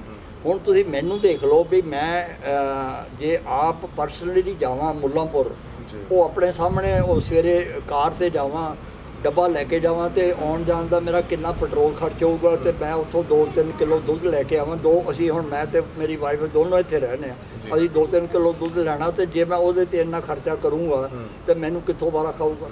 ਹੁਣ ਮੈਂ ਉਸ ਬੰਦੇ ਨਾਲ ਵਿਸ਼ਵਾਸ ਕਰ ਲਿਆ ਵੀ ਉਹਨੂੰ ਮੈਂ ਸਾਹਮਣੇ 5 ਟੈਸਟ ਕਰਕੇ ਦਿਖਾਤੇ ਵੀ ਮੈਂ ਤੈਨੂੰ ਐਡਵਾਂਸ ਪੇਮੈਂਟ ਕੋਈ ਨਹੀਂ ਕਰਨੀ, ਤੈਨੂੰ ਮੈਂ 1 ਤਰੀਕ ਦੀ 2 ਤਰੀਕ ਨਹੀਂ ਹੋਣ ਦੇਣੀ, ਤੂੰ ਮੇਰੇ ਕੋਲ 1 ਤਰੀਕ ਨੂੰ ਜਿੰਨਾ ਦੁੱਧ ਤੂੰ ਮੈਨੂੰ ਦਿੱਤਾ ਉਹਨੂੰ 65 ਨਾਲ ਜਰਬ ਦੇ ਲਈ ਅਤੇ ਮੇਰੇ ਕੋਲ ਪੈਸੇ ਲੈ ਜਾ। ਅਤੇ ਲੇਕਿਨ ਮੈਂ ਜੇ 29 ਦਿਨ ਮੈਂ ਬੋਲਿਆ ਨਹੀਂ, 30ਵੇਂ ਦਿਨ ਮੈਂ ਤੇਰਾ ਦੁੱਧ ਤੇਰੇ ਸਾਹਮਣੇ ਤੈਨੂੰ ਆ 5 ਟੈਸਟ ਕਰਕੇ ਦਿਖਾਤੇ, ਮੈਂ ਸਾਬਤ ਕਰਤਾ ਵੀ ਤੂੰ ਉਹਦੇ 'ਚ ਪਾਣੀ ਪਾਇਆ ਜਾਂ ਤੂੰ ਉਹਦੇ 'ਚ ਕੋਈ ਮਿਲਾਵਟ ਕੀਤੀ ਆ, ਤਾਂ ਫਿਰ ਤੂੰ ਦੱਸ ਵੀ ਮੈਂ ਤੈਨੂੰ ਕਿੰਨੇ ਪੈਸੇ ਦਊਂਗਾ, ਮੈਂ ਤੂੰ ਦੱਸ ਵੀ ਕਿੰਨੇ ਪੈਸੇ ਲਏਗਾ। ਅਤੇ ਕਹਿੰਦਾ ਜੀ ਫਿਰ ਸੋਚਾਂ 'ਚ ਪੈ ਗਿਆ। ਮੈਂ ਕਿਹਾ ਮੈਂ ਫਿਰ ਪੈਸਾ ਕੋਈ ਨਹੀਂ ਦੇਣਾ, ਅਤੇ ਤੈਨੂੰ ਕਿੰਨਾ ਨੁਕਸਾਨ ਹੋ ਗਿਆ, ਤੂੰ ਮੈਨੂੰ 3 ਕਿਲੋ ਦੁੱਧ ਦਿੱਤਾ 30 ਦਿਨ, ਉਹਨੂੰ 65 ਨਾਲ ਜਰਬ ਦਿੱਤੀ, ਅਤੇ ਉਹ ਸਾਰੇ ਪੈਸੇ ਤੇਰੇ ਜ਼ੀਰੋ ਹੋ ਗਏ, ਅਤੇ ਤੂੰ ਮੇਰੇ 'ਤੇ ਮੁਕੱਦਮਾ ਕਰੇਗਾ, ਮੈਂ ਤੇਰਾ ਚਲਾਨ ਕਰਕੇ ਤੈਨੂੰ ਲੱਖ ਰੁਪਏ 'ਚ, ਹੁਣ ਤਾਂ ਜਿਹੜਾ ਆਪਣਾ ਕਾਨੂੰਨ ਬਣ ਗਿਆ ਉਹਦੇ 'ਚ ਫਾਂਸੀ ਦੇ, ਚਾਈਨਾ ਵਾਲੇ ਤਾਂ ਫਾਂਸੀ ਦਿੰਦੇ ਵੀ ਉਹਨਾਂ ਨੇ ਇੱਕ ਬੰਦੇ ਨੇ ਮਿਲਾਵਟ ਕੀਤੀ ਸੀ ਉਹਨੇ ਫਾਂਸੀ ਦੇਤੀ। ਇੱਥੇ ਜਿਹੜਾ ਹੈ ਇੱਥੇ ਕੋਈ ਬੰਦਾ ਪੁੱਛਦਾ ਨਹੀਂ, ਜੇ ਕੋਈ ਪੁੱਛਦਾ ਤਾਂ ਪੁੱਛ ਕੇ ਛੱਡ ਦਿੰਦਾ, ਅਤੇ ਉਸ ਕਰਕੇ ਮੈਂ ਤਾਂ ਨਹੀਂ ਕਿਤੇ ਉਲਝਣ 'ਚ ਪੈਣਾ, ਮੈਂ ਤਾਂ ਤੈਨੂੰ ਸਾਬਤ ਕਰਕੇ ਮੈਂ ਤੇਰੇ ਪੈਸੇ ਨਹੀਂ ਦੇਣੇ। ਤੂੰ ਜਦੋਂ ਮੈਂ ਤੇਰਾ ਸੈਂਪਲ ਰੱਖਿਆ ਹੋਊਗਾ, ਜੇ ਤੂੰ ਮੇਰੇ 'ਤੇ ਮੁਕੱਦਮਾ ਕਰੇਗਾ ਤੂੰ ਜੇਲ੍ਹ ਜਾਏਗਾ, ਮੈਂ ਤਾਂ ਫਿਰ ਨਹੀਂ, ਮੈਨੂੰ ਤਾਂ ਕੋਈ ਨੁਕਸਾਨ ਨਹੀਂ। ਹੁਣ ਤੁਸੀਂ ਦੱਸੋ ਵੀ ਇਹ ਕਰਨ ਦੇ ਵਿੱਚ ਜਸਵੰਤ ਸਿੰਘ ਚਾਹੀਦਾ ਹੈ ਜਾਂ ਕੋਈ ਬਲਵੰਤ ਸਿੰਘ ਚਾਹੀਦਾ ਹੈ, ਕੋਈ ਸਤਵੰਤ ਸਿੰਘ ਚਾਹੀਦਾ? ਇਹ ਸਾਰੀਆਂ ਚੀਜ਼ਾਂ ਕੋਈ ਵੀ ਇਨਸਾਨ ਕਰ ਸਕਦਾ, ਲੇਕਿਨ ਕਿਉਂਕਿ ਤੁਸੀਂ ਕਿਸਾਨ ਅੰਦੋਲਨ 'ਤੇ ਆਪਾਂ ਗੱਲ ਕਰ ਰਹੇ ਸੀ, ਮੈਂ ਉਸੇ ਚੀਜ਼ 'ਤੇ ਵਾਪਸ ਆਉਣਾ ਵੀ ਅਗਰ ਅੱਜ ਇਹ ਸਰਕਾਰ ਚਾਹੇ ਉਹ ਕਿਸੇ ਦੀ ਵੀ ਹੋਵੇ, ਉਹਦੇ ਜਿਹੜਾ ਚੀਫ ਮਿਨਿਸਟਰ ਅਗਰ ਉਹ ਕਹਿ ਦੇ ਵੀ ਨਾ ਮੈਂ ਬੇਈਮਾਨੀ ਕਰਨੀ ਹੈ ਨਾ ਮੈਂ ਕਰਨ ਦੇਣੀ ਹੈ, ਨਾ ਮੈਂ ਮਿਲਾਵਟੀ ਚੀਜ਼, ਨਾ ਮੈਂ ਮਿਲਾਵਟੀ ਦੁੱਧ ਖੁਦ ਪੀਣਾ, ਨਾ ਮੈਂ ਕਿਸੇ ਨੂੰ ਆਪਣੇ ਪੰਜਾਬ 'ਚ ਪੀਣ ਦੇਣਾ, ਅਤੇ ਜੇ ਉਹ ਇੰਨਾ ਕਹਿ ਦੇਵੇ ਤਾਂ ਬਾਕੀ ਕੰਮ ਤਾਂ ਸਾਡਾ ਮਿਸ਼ਨ ਮੁਫਤ 'ਚ ਕਰ ਦਿਓ। ਮੈਂ ਆਪਣੇ ਵੱਲੋਂ ਇੰਟਰਨੈਸ਼ਨਲ ਮਿਸ਼ਨ ਦਾ ਮਿਸ਼ਨ ਡਾਇਰੈਕਟਰ ਹੁੰਦੇ ਹੋਏ ਮੈਂ ਬਿਨਾਂ ਕੋਈ ਪੈਸਾ ਲਏ ਸਰਕਾਰ ਤੋਂ ਜਾਂ ਕਿਸੇ ਤੋਂ, ਮੈਂ ਇਹਨਾਂ ਦੇ ਜਿਹੜਾ ਮਿਲਕ ਫੈਡ ਦੇ ਮਿਲਕ ਪਲਾਂਟ ਨੇ ਉਹਨਾਂ ਦਾ ਇੱਕ ਪਲਾਂਟ ਮੇਰੇ ਅੰਡਰ ਕਰ ਦੇਣ, ਔਰ ਉੱਥੇ ਇਮਾਨਦਾਰ ਬੰਦਾ ਜਿਹੜਾ ਕਹਿੰਦਾ ਵੀ ਮੈਨੂੰ ਇਹਦੀ ਨੌਲੇਜ ਹੈਗੀ ਹੈ, ਮੈਂ ਲੁਧਿਆਣੇ ਦਾ ਜੰਪਲ ਹਾਂ, ਮੈਂ ਲੁਧਿਆਣੇ ਲਈ ਪੇਸ਼ਕਸ਼ ਕਰਦਾ ਚੀਫ ਮਿਨਿਸਟਰ ਪੰਜਾਬ ਨੂੰ, ਹਿੰਦੁਸਤਾਨ ਦੇ ਪ੍ਰਾਈਮ ਮਿਨਿਸਟਰ ਨੂੰ, ਕਿ ਤੁਸੀਂ ਲੁਧਿਆਣੇ ਦਾ ਜਿਹੜਾ ਪਲਾਂਟ ਆ ਉਹ ਮੈਨੂੰ 1 ਸਾਲ ਲਈ ਦੇ ਦਿਓ, ਮੈਂ 1 ਸਾਲ 'ਚ ਲੁਧਿਆਣੇ ਦੇ ਜਿੰਨੇ ਮਿਲਕ ਪ੍ਰੋਡਿਊਸਰ ਨੇ ਉਹਨਾਂ ਦੀ ਆਮਦਨ ਦੁੱਗਣੀ ਕਰ ਦੂੰਗਾ, ਔਰ ਟੈਕਨੀਕਲੀ ਕਰ ਦੂੰਗਾ, ਔਰ ਉਹਦੇ ਲਈ 1 ਪੈਸਾ ਵੀ ਨਹੀਂ ਲਊਂਗਾ। ਨਾ ਮੈਨੂੰ ਕੋਈ ਗੱਡੀ ਚਾਹੀਦੀ ਹੈ, ਨਾ ਮੈਨੂੰ ਕੋਈ ਅਹੁਦਾ ਚਾਹੀਦਾ, ਨਾ ਮੈਨੂੰ ਕੋਈ PA ਚਾਹੀਦਾ, ਨਾ ਮੈਨੂੰ ਸਿਕਿਉਰਿਟੀ ਗਾਰਡ ਚਾਹੀਦਾ, ਸਿਰਫ ਉੱਥੇ ਇੱਕ ਇਮਾਨਦਾਰ ਬੰਦਾ, ਉਹ ਵੀ ਮੈਂ ਨਹੀਂ ਲੱਭਣਾ, ਉਹ ਜਿੰਨੇ ਉੱਥੇ ਜਨਰਲ ਮੈਨੇਜਰ ਕੰਮ ਕਰਦੇ ਨੇ 20 ਸਾਲਾਂ ਤੋਂ, ਉਹਨਾਂ 'ਚੋਂ ਇੱਕ ਬੰਦਾ ਮੈਨੂੰ ਕਹਿ ਦੇ ਕਿ ਜੀ ਮੈਂ ਰੱਬ ਦੀ ਸਹੁੰ ਖਾ ਕੇ ਨਾ ਮੈਂ ਨਾ ਮੈਂ ਪਾਣੀ ਵਾਲਾ ਦੁੱਧ ਖਰੀਦੂੰਗਾ, ਨਾ ਮੈਂ ਪਾਣੀ ਵਾਲਾ ਦੁੱਧ ਖਰੀਦਣ ਦਊਂਗਾ। ਅਗਰ ਉਹ ਬੰਦਾ ਲੱਭ, ਉਹਨਾਂ ਕੋਲ ਹੈਗੇ ਵੀ ਨਹੀਂ, ਜੇ ਉਹਨਾਂ ਨੂੰ ਨਾ ਲੱਭਿਆ ਤਾਂ ਮੈਂ ਉਹਨਾਂ ਦੇ ਜਨਰਲ ਮੈਨੇਜਰ ਲੱਭ ਦੇਣਾ ਅਤੇ ਉਸ ਨੂੰ ਉੱਥੇ ਲਾ ਦੇਣ, ਉਹ ਮੇਰੀ ਸਹੀ ਗੱਲ ਮੰਨ ਲਵੇ। ਜੇ ਮੈਂ ਉਹਨੂੰ ਕੋਈ ਗਲਤ ਗੱਲ ਕਹਾਂ ਤਾਂ ਉਹ ਕਹਿ ਦੇ ਕਿ ਜਸਵੰਤ ਸਿੰਘ ਗਲਤ ਕਹਿੰਦਾ, ਇਹ ਨਹੀਂ ਮੈਂ ਮੰਨਣੀ, ਮੈਂ ਜੋ ਕੁਝ ਕਹੂੰਗਾ ਉਹ ਲਿਖ ਕੇ ਦਊਂਗਾ ਵੀ ਇੱਦਾਂ ਕਰ, ਅਤੇ ਜੇ ਉਹਨੇ ਉਹ ਕਰ ਲਿਆ, ਜੇ ਦੁੱਗਣੀ ਆਮਦਨ ਲੁਧਿਆਣੇ ਦੇ ਜ਼ਿਲ੍ਹੇ ਦੇ ਸਾਰੇ ਪ੍ਰੋਡਿਊਸਰ ਦੀ ਨਾ ਹੋਈ ਤਾਂ ਜਸਵੰਤ ਸਿੰਘ ਨੂੰ, ਉਹਨਾਂ ਨੇ ਇੱਕ ਬੰਦੇ ਨੂੰ ਫਾਂਸੀ ਲਾਈ ਸੀ, ਜਸਵੰਤ ਸਿੰਘ ਤਿਆਰ। ਇੱਕ ਲੁਧਿਆਣੇ ਦਾ ਨੂੰ ਵੇਰਕਾ ਗੋਲਡ ਬਣਾ ਦੇਣਾ, ਔਰ ਉਹਦਾ ਸਾਰਾ ਮਾਲ ਕੈਨੇਡਾ ਵਾਲੇ ਖਰੀਦ ਲੈਣਗੇ, NRI ਖਰੀਦ ਲੈਣਗੇ, ਸਾਰਾ ਉਹਨਾਂ ਦਾ ਜਿੰਨੀ ਪ੍ਰੋਡਕਟ ਲੁਧਿਆਣੇ 'ਚ ਬਣੇਗੀ ਉਹ ਸਾਰੀ ਐਕਸਪੋਰਟ ਕਰ ਦੂੰ ਮੈਂ ਉੱਥੇ ਇਨੋਵੇਸ਼ਨ ਮਿਨਿਸਟਰ ਨੂੰ ਚਿੱਠੀ ਲਿਖੀ ਆ ਵੀ ਅਸੀਂ ਪੈਸਟੋਰਾਈਜ਼ਰ ਬਣਾਤਾ ਇੱਦਾਂ ਦਾ ਨਵਦੀਪ ਬੈਂਸ ਜਿਹੜਾ ਆਪਣੇ ਪੰਜਾਬੀ ਆ ਉਹ ਜੀ ਮੈਂ ਹੁਣ ਜਾ ਕੇ ਉਹਨੂੰ ਮਿਲਣਾ ਤਾਂ ਉਹਨੂੰ ਮੈਂ ਦੱਸਣਾ ਵੀ ਉਹ ਪੈਸਟੋਰਾਈਜ਼ਰ ਅਸੀਂ ਕੈਨੇਡਾ 'ਚ ਡਿਜ਼ਾਈਨ ਕੀਤਾ ਤੇ ਉਹ ਬਣਾ ਦਿੰਦੇ ਆ ਤੇ ਲੁਧਿਆਣੇ ਜ਼ਿਲ੍ਹੇ ਦੇ ਸਾਰੇ ਫਾਰਮਰ ਦੀ 1 ਸਾਲ 'ਚ ਜੇ ਦੁੱਗਣੀ ਨਾ ਹੋਈ ਤਾਂ ਜਸਵੰਤ ਸਿੰਘ ਨੇ ਤਾਂ ਵੈਸੇ ਵੀ ਜਾਣਾ ਹੀ ਆ ਕਿੰਨਾ ਚਿਰ ਹੁਣ ਆਪਾਂ 75 ਸਾਲ ਦੇ ਹੋ ਗਏ ਹੋਰ 5-10 ਸਾਲ ਕੱਢ ਦਾਂਗੇ ਤੇ ਜੇ ਨਾ 1 ਸਾਲ 'ਚ ਦੁੱਗਣੀ ਕਰ ਸਕਿਆ ਲੁਧਿਆਣੇ ਦੀ ਫਿਰ ਜੋ ਮਰਜ਼ੀ ਕਰ ਲਓ ਪਰ ਮੈਂ ਅਖੀਰ ਤੇ ਬੇਨਤੀ ਕਰੂੰਗਾ ਹੱਥ ਜੋੜ ਕੇ ਪਹਿਲੀ ਬੇਨਤੀ prime minister of India Modi ji ਨੂੰ ਦੂਜੀ ਬੇਨਤੀ ਹੱਥ ਜੋੜ ਕੇ ਅਮਿਤ ਸ਼ਾਹ ਨੂੰ ਤੀਜੀ ਬੇਨਤੀ ਚੀਫ ਮਿਨਿਸਟਰ ਪੰਜਾਬ ਨੂੰ ਚੌਥੀ ਬੇਨਤੀ ਸਾਰੇ ਚੀਫ ਮਿਨਿਸਟਰ ਹਿੰਦੁਸਤਾਨ ਦੇ ਬਈ ਰੱਬ ਦਾ ਖੌਫ ਖਾਓ ਰੱਬ ਤੁਹਾਨੂੰ ਮਾਫ ਨਹੀਂ ਕਰੇਗਾ ਅਗਰ ਤੁਸੀਂ ਸਾਡੇ ਬਜ਼ੁਰਗਾਂ ਨੂੰ ਤਾਂ ਰੋਲੋਗੇ ਤੁਸੀਂ ਪੈਸੇ ਕਮਾ ਲਓਗੇ ਤੁਸੀਂ 100 ਸਾਲ ਜੀ ਲਓਗੇ ਲੇਕਿਨ ਤੁਹਾਨੂੰ ਅਗਲਾ ਜਨਮ ਕੁੱਤੇ ਦੀ ਜੋਨੀ ਵੀ ਨਹੀਂ ਮਿਲੇਗੀ I am really very sorry ਇਹ ਕੱਟ ਕਰ ਦਿਓ ਜਦੋਂ ਮੈਂ ਮਰ ਜਾਊਂਗਾ ਉਦੋਂ ਦਿਖਾ ਦਿਓ ਨਹੀਂ ਤੁਸੀਂ ਲੰਬੀ ਉਮਰ ਹੰਡਾਓ ਤੁਸੀਂ ਸੇਵਾ ਕਰ ਰਹੇ ਹੈਗੇ ਹੋ ਜਸਵੰਤ ਜੀ ਸਵਾਲ ਮੇਰਾ ਉਹੀ ਸੀਗਾ ਕਿ ਚਲੋ ਵਾਪਸ ਫਿਰ ਉਹੀ ਆਪਾਂ ਗੱਲ ਤੋਂ ਆਉਂਦੇ ਹਾਂ ਕਿਉਂਕਿ ਲੋਕਾਂ ਦੀ ਅਸੀਂ ਗੱਲ ਕਰ ਰਹੇ ਹਾਂ ਲੋਕਾਂ ਦਾ ਫਾਇਦਾ ਜਿਸ ਤਰੀਕੇ ਨਾਲ ਹੋ ਜਾਵੇ ਉਹਦੀ ਅਸੀਂ ਵੱਧ ਤੋਂ ਵੱਧ ਚਰਚਾ ਜਿਹੜੀ ਹੈਗੀ ਕਰਾਂਗੇ ਗੋਲਡ ਦਾ ਤੁਸੀਂ ਜ਼ਿਕਰ ਕੀਤਾ ਹੈ ਨਾ ਗੋਲਡ ਕੀ ਵਾਕਈ ਗੋਲਡ ਹੁੰਦਾ ਹੈਗਾ ਮੈਂ ਜਿਵੇਂ ਉਹ ਸਵਾਲ ਪੁੱਛਿਆ ਸੀ ਰੰਗ ਦੇ ਵਿੱਚ ਡਿਵਾਈਡ ਕਰ ਦਿੱਤਾ ਜਾਂਦਾ ਹੈਗਾ ਲਾਲ ਪੀਲਾ ਹਰਾ ਗੋਲਡ ਕੀ ਬਾਕੀ ਹੁੰਦਾ ਲੋਕਾਂ ਨੂੰ ਜਿਹੜੇ ਪੈਕੇਟ ਦੇ ਵਿੱਚ ਦੁੱਧ ਮਿਲਦੇ ਨੇ ਕਿੰਨੇ ਕੁ ਸਹੀ ਹੁੰਦੇ ਨੇ ਪੈਕੇਟ ਵਾਲੇ ਦੁੱਧ ਕਿੰਨੇ ਕੁ ਲਾਹੇਵੰਦ ਹੁੰਦੇ ਗੁਰਪ੍ਰੀਤ ਜੀ ਜਦੋਂ ਮੈਂ ਕਰਨਾਲ ਪੜ੍ਹਿਆ ਮੈਂ 1965 ਦੇ ਵਿੱਚ ਡੇਅਰੀ ਇੰਜੀਨੀਅਰ ਦਾ ਕੋਰਸ ਕੀਤਾ ਆਲ ਇੰਡੀਆ ਲੈਵਲ ਤੇ ਮੈਂ ਉਹਦੇ 'ਚੋਂ ਫਸਟ ਆਇਆ ਉਦੋਂ ਜਿਹੜੀ ਪੜ੍ਹਾਈ ਸਾਨੂੰ ਕਰਾਈ ਗਈ ਉਹ ਇਹ ਸੀ ਵੀ ਆਪਾਂ ਦੁੱਧ ਤੋਂ ਉਹਦੇ 3-4 ਵੈਰਾਈਟੀ ਦਈਏ ਵੀ ਜਿਹੜਾ ਬੱਚਾ ਹੈ ਉਹਨੂੰ ਜ਼ਿਆਦਾ ਫੈਟ ਵਾਲਾ ਦੁੱਧ ਨਹੀਂ ਚਾਹੀਦਾ ਬਜ਼ੁਰਗ ਨੂੰ ਨਹੀਂ ਚਾਹੀਦਾ ਤੇ ਇਸ ਕਰਕੇ ਉਹਨਾਂ ਨੇ ਇਹ ਬਣਾ ਲਿਆ ਲੇਕਿਨ ਹੁਣ ਅਮਰੀਕਾ ਦੇ ਵਿੱਚ ਰਿਸਰਚ ਹੋਈ ਆ ਵੀ ਉਹਨਾਂ ਨੇ ਕਿਹਾ ਵੀ ਇਹ ਜਿਹੜਾ ਆਪਾਂ ਹੋਲ ਮਿਲਕ ਅਗਰ ਆਪਾਂ ਪੀਂਦੇ ਆ ਚਾਹੇ ਉਹ ਮੱਝ ਦਾ ਪੀਂਦੇ ਆ ਜਾਂ ਗਾਂ ਦਾ ਪੀਂਦੇ ਆ ਉਹ ਈਜ਼ੀਲੀ ਡਾਈਜੈਸਟ ਹੋ ਜਾਂਦਾ ਉਹ ਨੁਕਸਾਨ ਨਹੀਂ ਕਰਦਾ ਲੇਕਿਨ ਜਦੋਂ ਉਹਨੂੰ ਅਸੀਂ ਫੈਟ ਸਾਰੀ ਕੱਢ ਲੈਂਦੇ ਆ ਤਾਂ ਉਹਦੀ ਜਿਹੜੀ ਰੇਸ਼ੋ ਬਦਲ ਜਾਂਦੀ ਹੈ ਰੇਸ਼ੋ ਬਦਲਣ ਨਾਲ ਉਹ ਫਾਇਦਾ ਪਹੁੰਚਾਉਣ ਦੀ ਬਜਾਏ ਨੁਕਸਾਨ ਕਰਦਾ ਤੇ ਮੈਂ ਤੁਹਾਨੂੰ ਇਹਦੀ ਇੱਕ ਸਾਇੰਟੀਫਿਕ ਐਗਜ਼ਾਮਪਲ ਦੇ ਦਿੰਦਾ ਤੁਸੀਂ ਸਾਇੰਸ ਪੜ੍ਹੀ ਹੈ ਨਹੀਂ ਕਮਰਸ ਅੱਛਾ ਉਹ ਸਾਇੰਸ ਦੇ ਵਿੱਚ ਆਪਾਂ ਇਹ ਕਹਿੰਦੇ ਇਹਨਾਂ ਤਾਂ ਹਰ ਇੱਕ ਨੂੰ ਪਤਾ ਵੀ ਪਾਣੀ ਜਿਹੜਾ ਉਹ 2 ਐਟਮ ਹਾਈਡਰੋਜਨ 1 ਐਟਮ ਆਕਸੀਜਨ ਅਗਰ ਮੈਂ ਉਹਦੇ 'ਚ 1 ਐਟਮ ਆਕਸੀਜਨ ਦਾ ਐਡ ਕਰ ਦਿੰਦਾ ਤਾਂ ਉਹ ਕਿਸੇ ਕੈਮਿਸਟਰੀ ਵਾਲੇ ਬੰਦੇ ਜਿਹਨੇ ਸਾਇੰਸ ਪੜ੍ਹੀ ਉਹ ਦੱਸ ਦੂਗਾ ਵੀ ਉਹ ਬਣ ਜਾਂਦਾ ਹਾਈਡਰੋਜਨ ਪਰਆਕਸਾਈਡ ਤੇ ਹਾਈਡਰੋਜਨ ਪਰਆਕਸਾਈਡ ਦੇ ਵਿੱਚ ਆਪਾਂ ਜੇ ਕਹੀਏ ਵੀ ਅਸੀਂ ਪਾਣੀ ਦੇ ਵਿੱਚ ਆਕਸੀਜਨ ਪਾਈ ਹੈ ਆਕਸੀਜਨ ਤਾਂ ਮਾੜੀ ਚੀਜ਼ ਨਹੀਂ ਪਰ ਜਦੋਂ ਉਹ H2O2 ਹਾਈਡਰੋਜਨ ਪਰਆਕਸਾਈਡ ਬਣ ਗਈ ਤਾਂ ਉਹ ਪ੍ਰਜ਼ਰਵੇਟਿਵ ਬਣ ਗਿਆ ਉਹ ਤੁਸੀਂ ਦੁੱਧ 'ਚ ਪਾਓ ਦੁੱਧ ਦਾ ਟੇਸਟ ਬੇਕਾਰ ਹੋ ਜਾਂਦਾ ਉਹ ਜਦੋਂ NDDB ਦਾ ਇੱਕ ਡਾਇਰੈਕਟਰ ਸੀਗਾ NDDB ਦਾ ਉਹਨੇ ਰਿਸਰਚ ਕੀਤੀ ਸੀ ਉਹਨੇ ਆ ਬਣਾਇਆ ਵੀ ਆਪਾਂ ਦੁੱਧ ਪਿੰਡਾਂ 'ਚੋਂ ਚੱਲਦਾ ਤੇ ਉਹ ਰਸਤੇ 'ਚ ਖਰਾਬ ਹੋ ਜਾਂਦਾ ਤਾਂ ਉਹਦੇ ਲਈ ਆਪਾਂ ਕਾਸਟਿਕ ਨਹੀਂ ਪਾਉਣਾ ਆਪਾਂ ਉਹਦੇ ਲਈ ਹਾਈਡਰੋਜਨ ਪਰਆਕਸਾਈਡ ਪਾ ਦਈਏ ਉਹਦੇ ਨਾਲ ਉਹਦੀ ਸ਼ੈਲਫ ਲਾਈਫ ਵੱਧ ਜੂਗੀ ਤੇ ਉਹ ਉਹਨਾਂ ਨੇ ਬੈਨ ਕਰਤਾ ਵੀ ਨਹੀਂ ਇਹਦੇ ਨਾਲ ਉਹਦਾ ਦੁੱਧ ਦਾ ਟੇਸਟ ਵਿਗੜ ਜੂਗਾ ਅਸੀਂ ਨਹੀਂ ਕਰਨਾ ਤੇ ਉਹ ਚੰਗਾ ਕੀਤਾ ਫਿਰ ਤੁਹਾਨੂੰ ਮੈਂ ਇੱਕ ਹੋਰ ਐਗਜ਼ਾਮਪਲ ਦਿੰਦਾ ਅਮਰੀਕਾ ਦੇ ਵਿੱਚ ਉਹਨਾਂ ਨੇ BGH ਬੋਵਾਈਨ ਗਰੋਥ ਹਾਰਮੋਨ ਉੱਥੇ ਅਲਾਉਡ ਕਰਤਾ ਵੀ ਉਹਦੇ ਨਾਲ 10% ਗਾਈਆਂ ਦਾ ਦੁੱਧ ਵੱਧ ਗਿਆ ਲੇਕਿਨ ਹੁਣ ਉਹ 2 ਸਾਲ ਪਹਿਲਾਂ ਉਹਨਾਂ ਨੂੰ ਬੈਨ ਕਰਨਾ ਪਿਆ ਕਿਉਂਕਿ ਉਹਨਾਂ ਨੇ ਬਿਨਾਂ ਰਿਸਰਚ ਕੀਤੇ ਉਹ ਲਾਗੂ ਕਰਤਾ ਉਹਦੇ ਨਾਲ ਕੋਲਨ ਕੈਂਸਰ ਹੋਣਾ ਸ਼ੁਰੂ ਹੋ ਗਿਆ ਤੇ ਫਿਰ ਤੁਸੀਂ ਇੱਕ ਅੱਗੇ ਗੱਲ ਸੁਣੀ ਹੋਣੀ ਮੈਡ ਕਾਊ ਡਿਸੀਜ਼ ਜੀ ਜਿਹੜੀ ਮੈਡ ਕਾਊ ਡਿਸੀਜ਼ ਹੋਈ ਉਹਦੇ 'ਚ ਉਹਨਾਂ ਨੇ ਬਲੇਮ ਕਰਤਾ ਵੀ ਬਿਮਾਰੀ ਇੰਡੀਆ ਤੋਂ ਆਈ ਹੈ ਉਹ ਇੰਡੀਆ ਤੋਂ ਨਹੀਂ ਸੀ ਆਈ ਉਹਨਾਂ ਦੀ ਆਪਣੀ ਕਾਢ ਸੀਗੀ ਉਹਨਾਂ ਨੇ ਕੀ ਕੀਤਾ ਵੀ ਜਦੋਂ ਗਾਂ ਤਾਂ ਰੱਬ ਨੇ ਬਣਾਈ ਸੀ 5-10 ਲੀਟਰ ਦੁੱਧ ਦੇਣ ਲਈ ਉਹਨਾਂ ਨੇ ਨਸਲ ਕਸ਼ੀ ਕਰਕੇ 104 ਲੀਟਰ ਤੱਕ ਲੈ ਗਏ ਜਿਹੜੀ ਕਿਊਬਾ ਦੇ ਵਿੱਚ HF ਗਾਂ ਹੋਈ ਉਹਨੇ 104 ਲੀਟਰ ਦੁੱਧ ਦਿੱਤਾ ਆਪਣੇ ਹੁਣ 50 ਲੀਟਰ ਦੀਆਂ ਹੈਗੀਆਂ ਨੇ ਹੁਣ ਜਦੋਂ ਗਾਂ ਦਾ ਪੂਰਾ ਜ਼ੋਰ ਦੁੱਧ ਪੈਦਾ ਕਰਨ 'ਤੇ ਲਾਤਾ ਉਹਦੀ ਬਿਮਾਰੀ ਨਾਲ ਲੜਨ ਦੀ ਸ਼ਕਤੀ ਘਟ ਗਈ ਉਹ ਬਿਮਾਰੀ ਨਾਲ ਮਰਨ ਲੱਗੀ ਫਿਰ ਉਹ ਸਾਇੰਟਿਸਟਾਂ ਨੇ ਉਹਦੇ ਬਣਾਤੇ ਵੀ ਕਿਹੜੀਆਂ ਬਿਮਾਰੀਆਂ ਹੋਣਗੀਆਂ ਉਹਦੇ ਟੀਕੇ ਲਾ ਦਿਓ ਹੁਣ ਉਹ ਜਿਹੜਾ ਉੱਥੇ ਕੈਨੇਡਾ 'ਚ ਜਿਹੜੇ ਠੰਡੇ ਮੁਲਕ ਨੇ ਉੱਥੇ 3 ਮਹੀਨੇ ਕੁਛ ਪੈਦਾ ਨਹੀਂ ਹੁੰਦਾ ਤੇ ਉਹਨਾਂ ਨੇ ਜਿਹੜਾ ਚਾਰਾ ਪੈਦਾ ਕਰਨਾ ਔਰ ਫਸਲ ਪੈਦਾ ਕਰਨੀ ਹੈ ਉਹ 4-6 ਮਹੀਨੇ ਗਰਮੀਆਂ 'ਚ ਕਰਨੀ ਹੈ ਉਹ ਫਿਰ ਜਿਹੜਾ ਉਹਦੇ 'ਚ ਫਰਟੀਲਾਈਜ਼ਰ ਲਾਉਣੇ ਪੈਣਗੇ ਉਹਦੇ ਪੈਸਟੀਸਾਈਡ ਲਾਉਣੇ ਪੈਣਗੇ ਤੇ ਜੇ ਹਾਈ ਟੈਕ ਦੁੱਧ ਜ਼ਿਆਦਾ ਦੁੱਧ ਵਾਲੇ ਜਾਨਵਰ ਰੱਖਣੇ ਆ ਤਾਂ ਉਹਨਾਂ ਦੇ ਦੁੱਧ ਦੇ ਵਿੱਚ ਉਹਨਾਂ ਨੂੰ ਐਂਟੀਬਾਇਓਟਿਕ ਲਾਉਣੇ ਪੈਣਗੇ ਹੁਣ ਜਦੋਂ ਦੁੱਧ ਦੇ ਵਿੱਚ ਕੈਮੀਕਲ ਆ ਗਏ, ਫਰਟੀਲਾਈਜ਼ਰ ਆ ਗਿਆ ਤੇ ਪੈਸਟੀਸਾਈਡ ਆ ਗਏ, ਐਂਟੀਬਾਇਓਟਿਕ ਆ ਗਏ, ਉਹ ਦੁੱਧ ਪੀਣ ਨਾਲ ਅੱਧਿਆਂ ਨੂੰ ਲੈਕਟੋਜ਼ ਇੰਟੋਲਰੈਂਸ ਹੋ ਗਈ। ਹੁਣ ਉੱਥੇ ਵੀ ਪੰਜਾਬੀ ਵੀ ਕਈ ਬੰਦੇ ਉੱਥੇ ਨੇ, ਉਹ ਦੁੱਧ ਨਹੀਂ ਪੀ ਸਕਦੇ, ਬਲੋਟਿੰਗ ਹੁੰਦੀ ਹੈ, ਤੇ ਉਹ ਕਹਿੰਦੇ ਵੀ ਜੋ ਦੁੱਧ ਪੀਣਾ ਤਾਂ ਲੈਕਟੇਟ ਦੀ ਗੋਲੀ ਖਾ ਲਓ। ਤੇ ਹੁਣ ਇਹ ਜਿਹੜੀਆਂ ਸਾਰੀਆਂ ਚੀਜ਼ਾਂ ਨੇ, ਅੱਜ ਹਿੰਦੁਸਤਾਨ ਜਿਹੜਾ ਹੈ ਉਹ we are in a win win position ਕਿ ਅੱਜ ਅਗਰ ਅਸੀਂ ਆਪਣੇ ਦੁੱਧ ਨੂੰ, ਪੰਜਾਬ ਦੇ ਦੁੱਧ ਨੂੰ, ਹੁਣ ਮੈਂ ਤੁਹਾਡੀ ਲਾਸਟ ਗੱਲ 'ਤੇ ਆਉਣਾ, ਸਾਨੂੰ ਕਣਕ ਝੋਨੇ ਦੀ ਲੋੜ ਹੀ ਨਹੀਂ। ਅਸੀਂ ਆਪਣਾ ਜਿਹਦੇ ਕੋਲ 2-4 ਏਕੜ ਜ਼ਮੀਨ ਆ, ਉਸ ਦੇ ਵਿੱਚ ਜਿਵੇਂ ਮਲਕੀਤ ਸਿੰਘ ਜੀ ਨੇ, ਇਹਨਾਂ ਨੂੰ ਕੋਈ ਕਣਕ ਝੋਨਾ ਲਾਉਣ ਦੀ ਲੋੜ ਨਹੀਂ, ਇਹਨਾਂ ਨੇ ਇਕੱਲੇ ਦੁੱਧ ਚੋਂ, ਮੈਂ ਇਹਨਾਂ ਨੂੰ ਸਾਬਤ ਕਰੂੰਗਾ ਵੀ ਇਹ 100 ਰੁਪਇਆ 1 ਲੀਟਰ ਪਿੱਛੇ ਕਮਾਉਣਗੇ।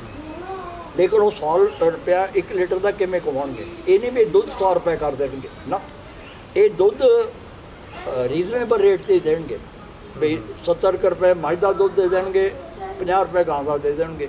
ਲੇਕਿਨ ਜਿਹੜੀ ਵੈਲਿਊ ਐਡੀਸ਼ਨ ਉਹ ਇਹ ਕਰਨਗੇ ਵੀ ਅਗਰ ਅਸੀਂ ਦੁੱਧ ਦਾ ਉਹਦੇ 'ਚੋਂ ਵੈਲਿਊ ਐਡਿਡ ਪ੍ਰੋਡਕਟਸ ਬਣਾਉਂਦੇ ਹਾਂ। ਮੈਂ ਇਹਨਾਂ ਨੂੰ ਸਿਖਾਤੀਆਂ ਸਾਰੀਆਂ ਵੀ ਆਪ ਜਪਾਨ ਦੀ ਕੰਪਨੀ ਜਿੱਥੇ ਦੁੱਧ ਨਹੀਂ ਪੈਦਾ ਹੁੰਦਾ, ਉਹ ਆਹ ਯੋਕੂਟ ਦਾ ਉਹ ਦਿੰਦੇ 10 ਬੋਤਲਾਂ, ਉਹ ਜਿਹੜੀਆਂ ਨੇ 10 ਮੈਂ ਲੈ ਕੇ ਆਇਆ, ਮੇਰੇ ਕੋਲ ਪਈ ਹੈ, 70 ਰੁਪਏ ਦੀਆਂ ਨੇ, ਜੇ 350 ml ਦੁੱਧ ਉਹ 70 ਰੁਪਏ ਦੇ ਦੇ। ਮੈਂ ਉਹਦਾ ਜਾਰ ਬਣਾਉਣਾ, ਮੈਂ ਤੁਹਾਨੂੰ ਦਹੀਂ ਦਿਖਾਉਣਾ, ਜੇ ਤੁਸੀਂ ਪ੍ਰੋਗਰਾਮ ਤੋਂ ਬਾਅਦ ਤੁਹਾਨੂੰ ਦਿਖਾਉਣਾ, ਮੈਂ ਜਾਰ ਉਲਟਾ ਕਰ ਦੂੰਗਾ, ਉਹ ਥੱਲੇ ਡਿੱਗੂਗਾ। ਤੇ ਉਹ ਅਗਰ ਉਹਦਾ ਮੈਂ ਦਹੀਂ ਬਣਾ ਕੇ ਦਿੰਦਾ, ਦਹੀਂ ਤੇ ਉਹ ਵੀ ਪ੍ਰੋਬਾਇਓਟਿਕ ਹੈ। ਮੈਂ ਉਹਦੀ ਲੱਸੀ ਜਿਹੜੀ ਅੱਜ ਦੁਨੀਆ 'ਚ ਜਿੱਥੇ ਕੰਪੀਟੀਸ਼ਨ ਹੋਇਆ, ਉਹਦੇ 'ਚ ਸੌਫਟ ਡਰਿੰਕ ਦੇ ਵਿੱਚੋਂ ਜਿਹੜੀ ਆਪਣੀ ਲੱਸੀ ਹੈ ਉਹ ਪਹਿਲੇ ਨੰਬਰ 'ਤੇ ਆਈ। ਜਿਹੜੀ ਆਪਣੀ ਪਿਸਤਾ ਕੁਲਫੀ ਆ ਉਹ ਡੈਜ਼ਰਟ ਦੇ ਵਿੱਚੋਂ ਪਹਿਲੇ ਨੰਬਰ 'ਤੇ ਆਈ ਹੈ। ਤੇ ਜੇ ਮੈਂ ਇਹਨਾਂ ਦੇ ਦੁੱਧ ਦਾ ਜਿਹੜਾ 200-300 ਲੀਟਰ ਦੁੱਧ ਆ, ਮੈਂ ਅਗਰ ਉਹਦਾ ਉਹ ਬਣਾ ਦਿਆਂ, ਵੈਲਿਊ ਐਡਿਡ ਪ੍ਰੋਡਕਟ ਬਣਾ ਦਿਆਂ, ਕੁਲਫੀ ਬਣਾ ਦਿਆਂ, ਉਹਦੀ ਉਹ ਲੱਸੀ ਤੇ ਉਹਦਾ ਦਹੀਂ ਬਣਾ ਦਿਆਂ, ਤੇ ਉਹ ਕਿਉਂ ਨਹੀਂ ਇਹਨਾਂ ਦੀ ਆਮਦਨ ਦੁੱਗਣੀ ਹੋਊਗੀ? ਕੁਲਦੀਪ ਸਿੰਘ ਜੀ 2 ਮਿੰਟ ਇੱਥੇ ਹੀ ਦੱਸ ਦਿਓ ਵੀ ਤੁਸੀਂ ਹੁਣ, ਮੈਂ ਤੁਹਾਨੂੰ ਆਨਲਾਈਨ ਟ੍ਰੇਨਿੰਗ ਦਿੱਤੀ ਹੈ, ਤੁਸੀਂ ਅੱਜ 2 ਪ੍ਰੈਕਟੀਕਲ ਮੇਰੇ ਕੋਲ ਕਰ ਲਏ, ਅੱਜ ਤੀਜਾ ਪ੍ਰੈਕਟੀਕਲ ਹੋ ਗਿਆ। ਹੁਣ ਤੁਸੀਂ ਮੈਨੂੰ ਦੱਸੋ ਵੀ ਕਿੰਨੇ ਮਹੀਨੇ ਲੱਗਣਗੇ ਤੁਹਾਨੂੰ ਆਪਣੀ ਆਮਦਨ ਦੁੱਗਣੀ ਕਰਨ 'ਚ? ਤੇ ਉਹ ਫਿਰ ਕਿਉਂ ਉਹਨੇ ਬੰਦ ਕਿਉਂ ਕਰਤਾ? ਤੋ ਦੁੱਧ ਦਾ ਇਕੱਲਾ ਕੰਮ ਆ ਵੀ ਪੰਜਾਬ ਦੇ ਵਿੱਚ ਮਲਕੀਤ ਸਿੰਘ। ਇਹ ਵੀ ਦੱਸ ਦਿਓ ਕਿ ਅੰਬਾਨੀ ਵੈਸੇ ਤਾਂ ਕਹਿੰਦੇ ਕੋਈ ਵੀ ਬਿਜ਼ਨਸ 'ਚ ਹੱਥ ਪਾਉਂਦੇ ਨੇ ਉਸ 'ਚ ਮੁਨਾਫਾ ਹੀ ਮੁਨਾਫਾ ਹੁੰਦਾ ਹੈ, ਤਾਂ ਦੁੱਧ ਦੇ ਵਿੱਚ ਕਿਉਂ ਨਹੀਂ ਮੁਨਾਫਾ ਹੋ ਰਿਹਾ? ਬਿਲਕੁਲ। ਹੁਣ ਇਹ ਤਾਂ ਦੇਖੋ, ਮੈਂ ਤਾਂ ਕਿਉਂਕਿ ਮੈਂ ਤਾਂ ਖੁੱਲ੍ਹੀ ਕਿਤਾਬ ਆ, ਅਤੇ ਨਾ ਤਾਂ ਮੈਂ ਗੁਰਬਾਣੀ 'ਚ ਬਿਲੀਵ ਕਰਦਾ। ਬਾਬਾ ਨਾਨਕ ਨੇ 2 ਗੱਲਾਂ ਕਹੀਆਂ ਕਿ ਜੇ ਤੁਸੀਂ ਨਿਰਭਉ ਹੋਣਾ ਚਾਹੁੰਦੇ ਹੋ ਤਾਂ ਨਿਰਵੈਰ ਹੋਣਾ ਪਊਗਾ। ਅਤੇ ਅੱਜ ਮੈਂ ਅੰਬਾਨੀ, ਅਦਾਨੀ ਜਾਂ ਕਾਰਪੋਰੇਟ IMF, ਮੈਂ ਕਿਸੇ ਦਾ ਵਿਰੋਧੀ ਨਹੀਂ, ਮੈਂ ਕਿਸਾਨ ਦਾ ਵੀ ਸਕਾ ਨਹੀਂ, ਕਿਉਂਕਿ ਜਿਹੜਾ ਬੰਦੇ ਨੇ ਚੋਰੀ ਕਰਨੀ ਹੈ, ਠੱਗੀ ਕਰਨੀ ਹੈ, ਝੂਠ ਬੋਲਣਾ, ਗਲਤ ਚੀਜ਼ ਵੇਚਣੀ, ਮੈਂ ਉਹਦਾ ਕੰਸਲਟੈਂਟ ਵੀ ਨਹੀਂ ਬਣਦਾ, ਰਾਈਟ। ਅਤੇ ਮੈਂ ਅਗਰ ਉਸ ਚੀਜ਼ ਦੇ ਵਿੱਚ ਅੱਜ ਅੰਬਾਨੀ ਦੀ ਪ੍ਰੋਬਲਮ ਕੀ ਆਈ ਕਿ ਉਹਦਾ ਜਿਹੜਾ ਕੰਟਰੀ ਹੈਡ ਸੀ ਉਹ ਮੇਰੇ ਨਾਲ ਕੁਲੀਗ ਰਿਹਾ, ਮੇਰੇ ਨਾਲ ਕੰਮ ਕੀਤਾ ਉਹਨੇ, ਤੁਸੀਂ ਹੁਣ ਮਿਲ ਕੇ ਪੁੱਛ ਲਓ। ਉਹ ਮੇਰੇ ਕੋਲ ਘਰੇ ਆਸ਼ੀਰਵਾਦ ਲੈਣ ਆਇਆ ਜਦੋਂ ਉਹਨੂੰ ਕੰਟਰੀ ਹੈਡ ਬਣਾਇਆ ਗਿਆ, ਅਤੇ ਉਹ ਉਦੋਂ ਮਹਾਨ ਕੰਪਨੀ UP ਦੀ ਉਹਦਾ ਆਪਰੇਸ਼ਨ ਡਾਇਰੈਕਟਰ ਸੀਗਾ। ਅਤੇ ਉਹਨੇ ਮੈਨੂੰ ਕਿਹਾ ਵੀ ਮੁਕੇਸ਼ ਅੰਬਾਨੀ ਕਹਿੰਦਾ ਮੈਂ 20,000 ਕਰੋੜ ਰੁਪਇਆ ਇਨਵੈਸਟ ਕਰਨ ਲਈ ਤਿਆਰ ਹਾਂ, ਮੈਨੂੰ 5 ਸਾਲਾਂ 'ਚ ਨਾਰਥ ਇੰਡੀਆ 'ਚ ਪਹਿਲੇ ਨੰਬਰ 'ਤੇ ਲਿਆ ਦੇ। ਅਤੇ ਮੈਂ ਕਿਹਾ ਫਿਰ ਤੂੰ ਕੀ ਕਿਹਾ ਵੀ ਮੈਂ ਲਿਆ ਦੂੰ? ਕਹਿੰਦਾ ਜੀ ਮੈਂ ਕੋਸ਼ਿਸ਼ ਕਰੂੰਗਾ। ਮੈਂ ਕਿਹਾ ਮੈਂ ਤੁਹਾਨੂੰ ਹੁਣੇ ਦੱਸ ਦਿੰਦਾ। ਕਹਿੰਦਾ ਕੀ? ਮੈਂ ਕਿਹਾ ਜੇ ਮੈਂ ਮੱਝ ਦੇ ਦੁੱਧ ਗਾਂ ਦਾ ਪਾ ਕੇ ਵਿੱਚ ਪਾਣੀ ਪਾ ਦਿਆਂ, ਤੂੰ ਦੱਸ ਦੇਂਗਾ ਵੀ ਇਹਦੇ 'ਚ ਕਿੰਨਾ ਮੱਝ ਦਾ, ਕਿੰਨਾ ਗਾਂ ਦਾ, ਕਿੰਨਾ ਪਾਣੀ? ਕਹਿੰਦਾ ਨਹੀਂ, ਮੈਂ ਫਿਰ ਨਹੀਂ ਹੋਣਾ। ਹੁਣ ਜਿਹੜਾ ਤੁਸੀਂ ਕਾਰਨ ਆ, ਉਹ ਇਕੱਲਾ ਕਾਰਨ ਥੋੜ੍ਹੀ, ਤੁਸੀਂ ਤਾਂ ਹੈਰਾਨ ਹੋ ਜਾਓਗੇ ਜੇ ਮੈਂ ਤੁਹਾਨੂੰ ਕਹਾਂ ਵੀ ਜਿੰਨੇ ਹਿੰਦੁਸਤਾਨ 'ਚ ਸਕੈਮ ਹੋਏ ਨੇ ਉਹਨਾਂ ਸਾਰਿਆਂ ਦਾ ਟੋਟਲ ਕਰ ਲਓ, ਉਸ ਤੋਂ ਵੱਡਾ ਸਕੈਮ ਦੁੱਧ ਦਾ, ਸਭ ਤੋਂ ਵੱਡਾ, ਬਿਲੀਅਨ ਡਾਲਰ ਦਾ। ਕਿਉਂਕਿ ਅਗਰ ਇਕੱਲੀ ਮਿਲਕਫੈਡ ਪੰਜਾਬ ਨੂੰ 600 ਕਰੋੜ ਦਾ ਹਰ ਸਾਲ ਪਾਣੀ ਖਰੀਦਦੇ ਨੇ, ਉਹਨੂੰ ਦੁੱਧ ਦੇ ਪੈਸੇ ਦਿੰਦੇ ਆ। ਜਿੰਨਾ ਦੁੱਧ ਮਿਲਕਫੈਡ ਪੰਜਾਬ ਖਰੀਦੀ ਹੈ, ਹਿੰਦੁਸਤਾਨ ਦੇ ਦੁੱਧ ਨੂੰ ਜਰਬ ਦੇ ਲਓ, ਉਹ ਸਾਰਿਆਂ ਦਾ ਉਹਨਾਂ ਲਾਸ ਹੋ ਰਿਹਾ।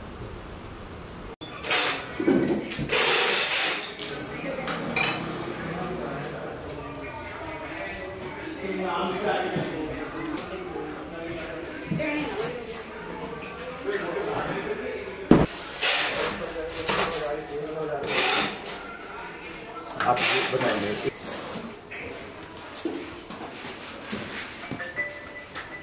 ਸੋ ਮਲਕੀਤ ਸਿੰਘ ਜੀ, ਤੁਸੀਂ ਹੁਣ ਆਰਾਮ ਨਾਲ ਇਹਨਾਂ ਨੂੰ ਬੋਤਲਾਂ ਨੂੰ ਇਸ ਮਸ਼ੀਨ 'ਚ ਰੱਖ ਦਿਓ ਅਤੇ ਇਹਦਾ ਜਿਹੜਾ ਢੱਕਣ ਹੈਗਾ ਉਹ ਲਗਾ ਦਿਓ। ਉਹ ਕਲਿੱਪ ਲਾ ਕੇ, ਵਿਸ਼ਾਲ ਜੀ ਤੁਸੀਂ ਕਲਿੱਪ ਲਗਾ ਕੇ ਉਹ ਇਹਨੂੰ ਟਾਈਟ ਕਰ ਦਿਓ।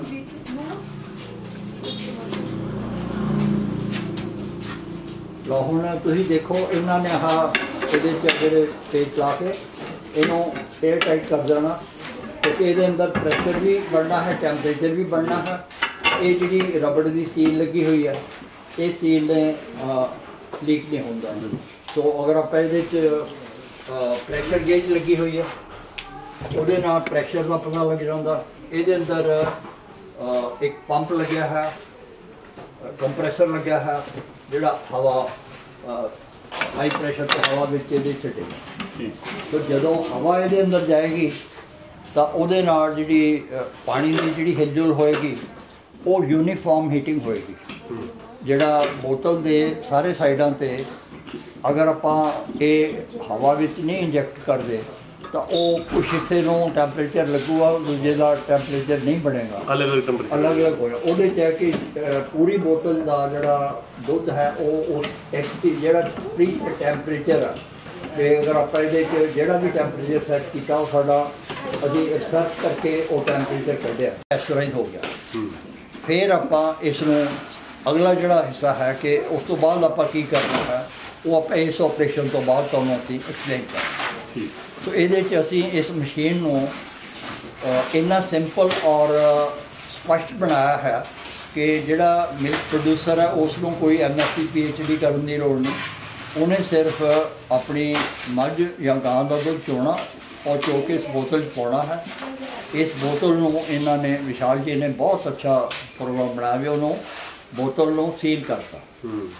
ਉਹਦੇ 'ਤੇ ਆਪਾਂ ਸੀਲ ਕਰਤਾ ਨਾ। ਹੁਣ ਇਹਦੇ ਅੰਦਰ ਅਗਰ ਟੈਂਪਰੇਚਰ ਅਤੇ ਪ੍ਰੈਸ਼ਰ ਨਾਲ ਅਗਰ ਉਹ ਢੱਕਣ ਡਿਸਟਰਬ ਹੋ ਗਿਆ, ਵਿੱਚੋਂ ਦੁੱਧ ਬਾਹਰ ਨਿਕਲ ਗਿਆ ਜਾਂ ਪਾਣੀ ਵਿੱਚ ਚਲਾ ਗਿਆ ਤਾਂ ਆਪਣਾ ਸਾਰਾ ਨੁਕਸਾਨ ਹੋ ਜਾਏਗਾ। ਅਤੇ ਉਹ 에ਅਰ ਪ੍ਰੈਸ਼ਰ ਵੀ ਕਰਦੇ। ਅਤੇ ਹੁਣ ਤੁਸੀਂ ਅੱਗੇ ਤੁਹਾਨੂੰ ਪਤਾ ਹੀ ਹੈ, ਤੁਸੀਂ ਇਹਨਾਂ ਨੂੰ ਦੱਸ ਦਿਓ ਕਿ ਕਿਹੜਾ ਬਟਨ ਦਬਣਾ ਅਤੇ ਉਹਦੇ ਨਾਲ ਉਹ अभी यहाँ से हमने डायरेक्ट ਉਹ ਇਹਨਾਂ ਤੋਂ ਕਰਾ ਦਿਓ। डायरेक्ट पावर दी है तो एयर अंदर उसके अंदर जानी चल गई है।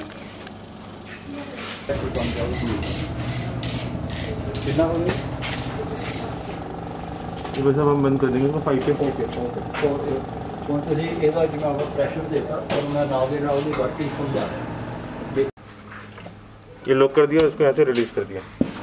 ਹੁਣ ਜਿਹੜਾ ਪ੍ਰੈਸ਼ਰ ਸੀ ਉਹ ਇਹਦੇ ਵਿੱਚ ਲੌਕ ਹੋ ਗਿਆ।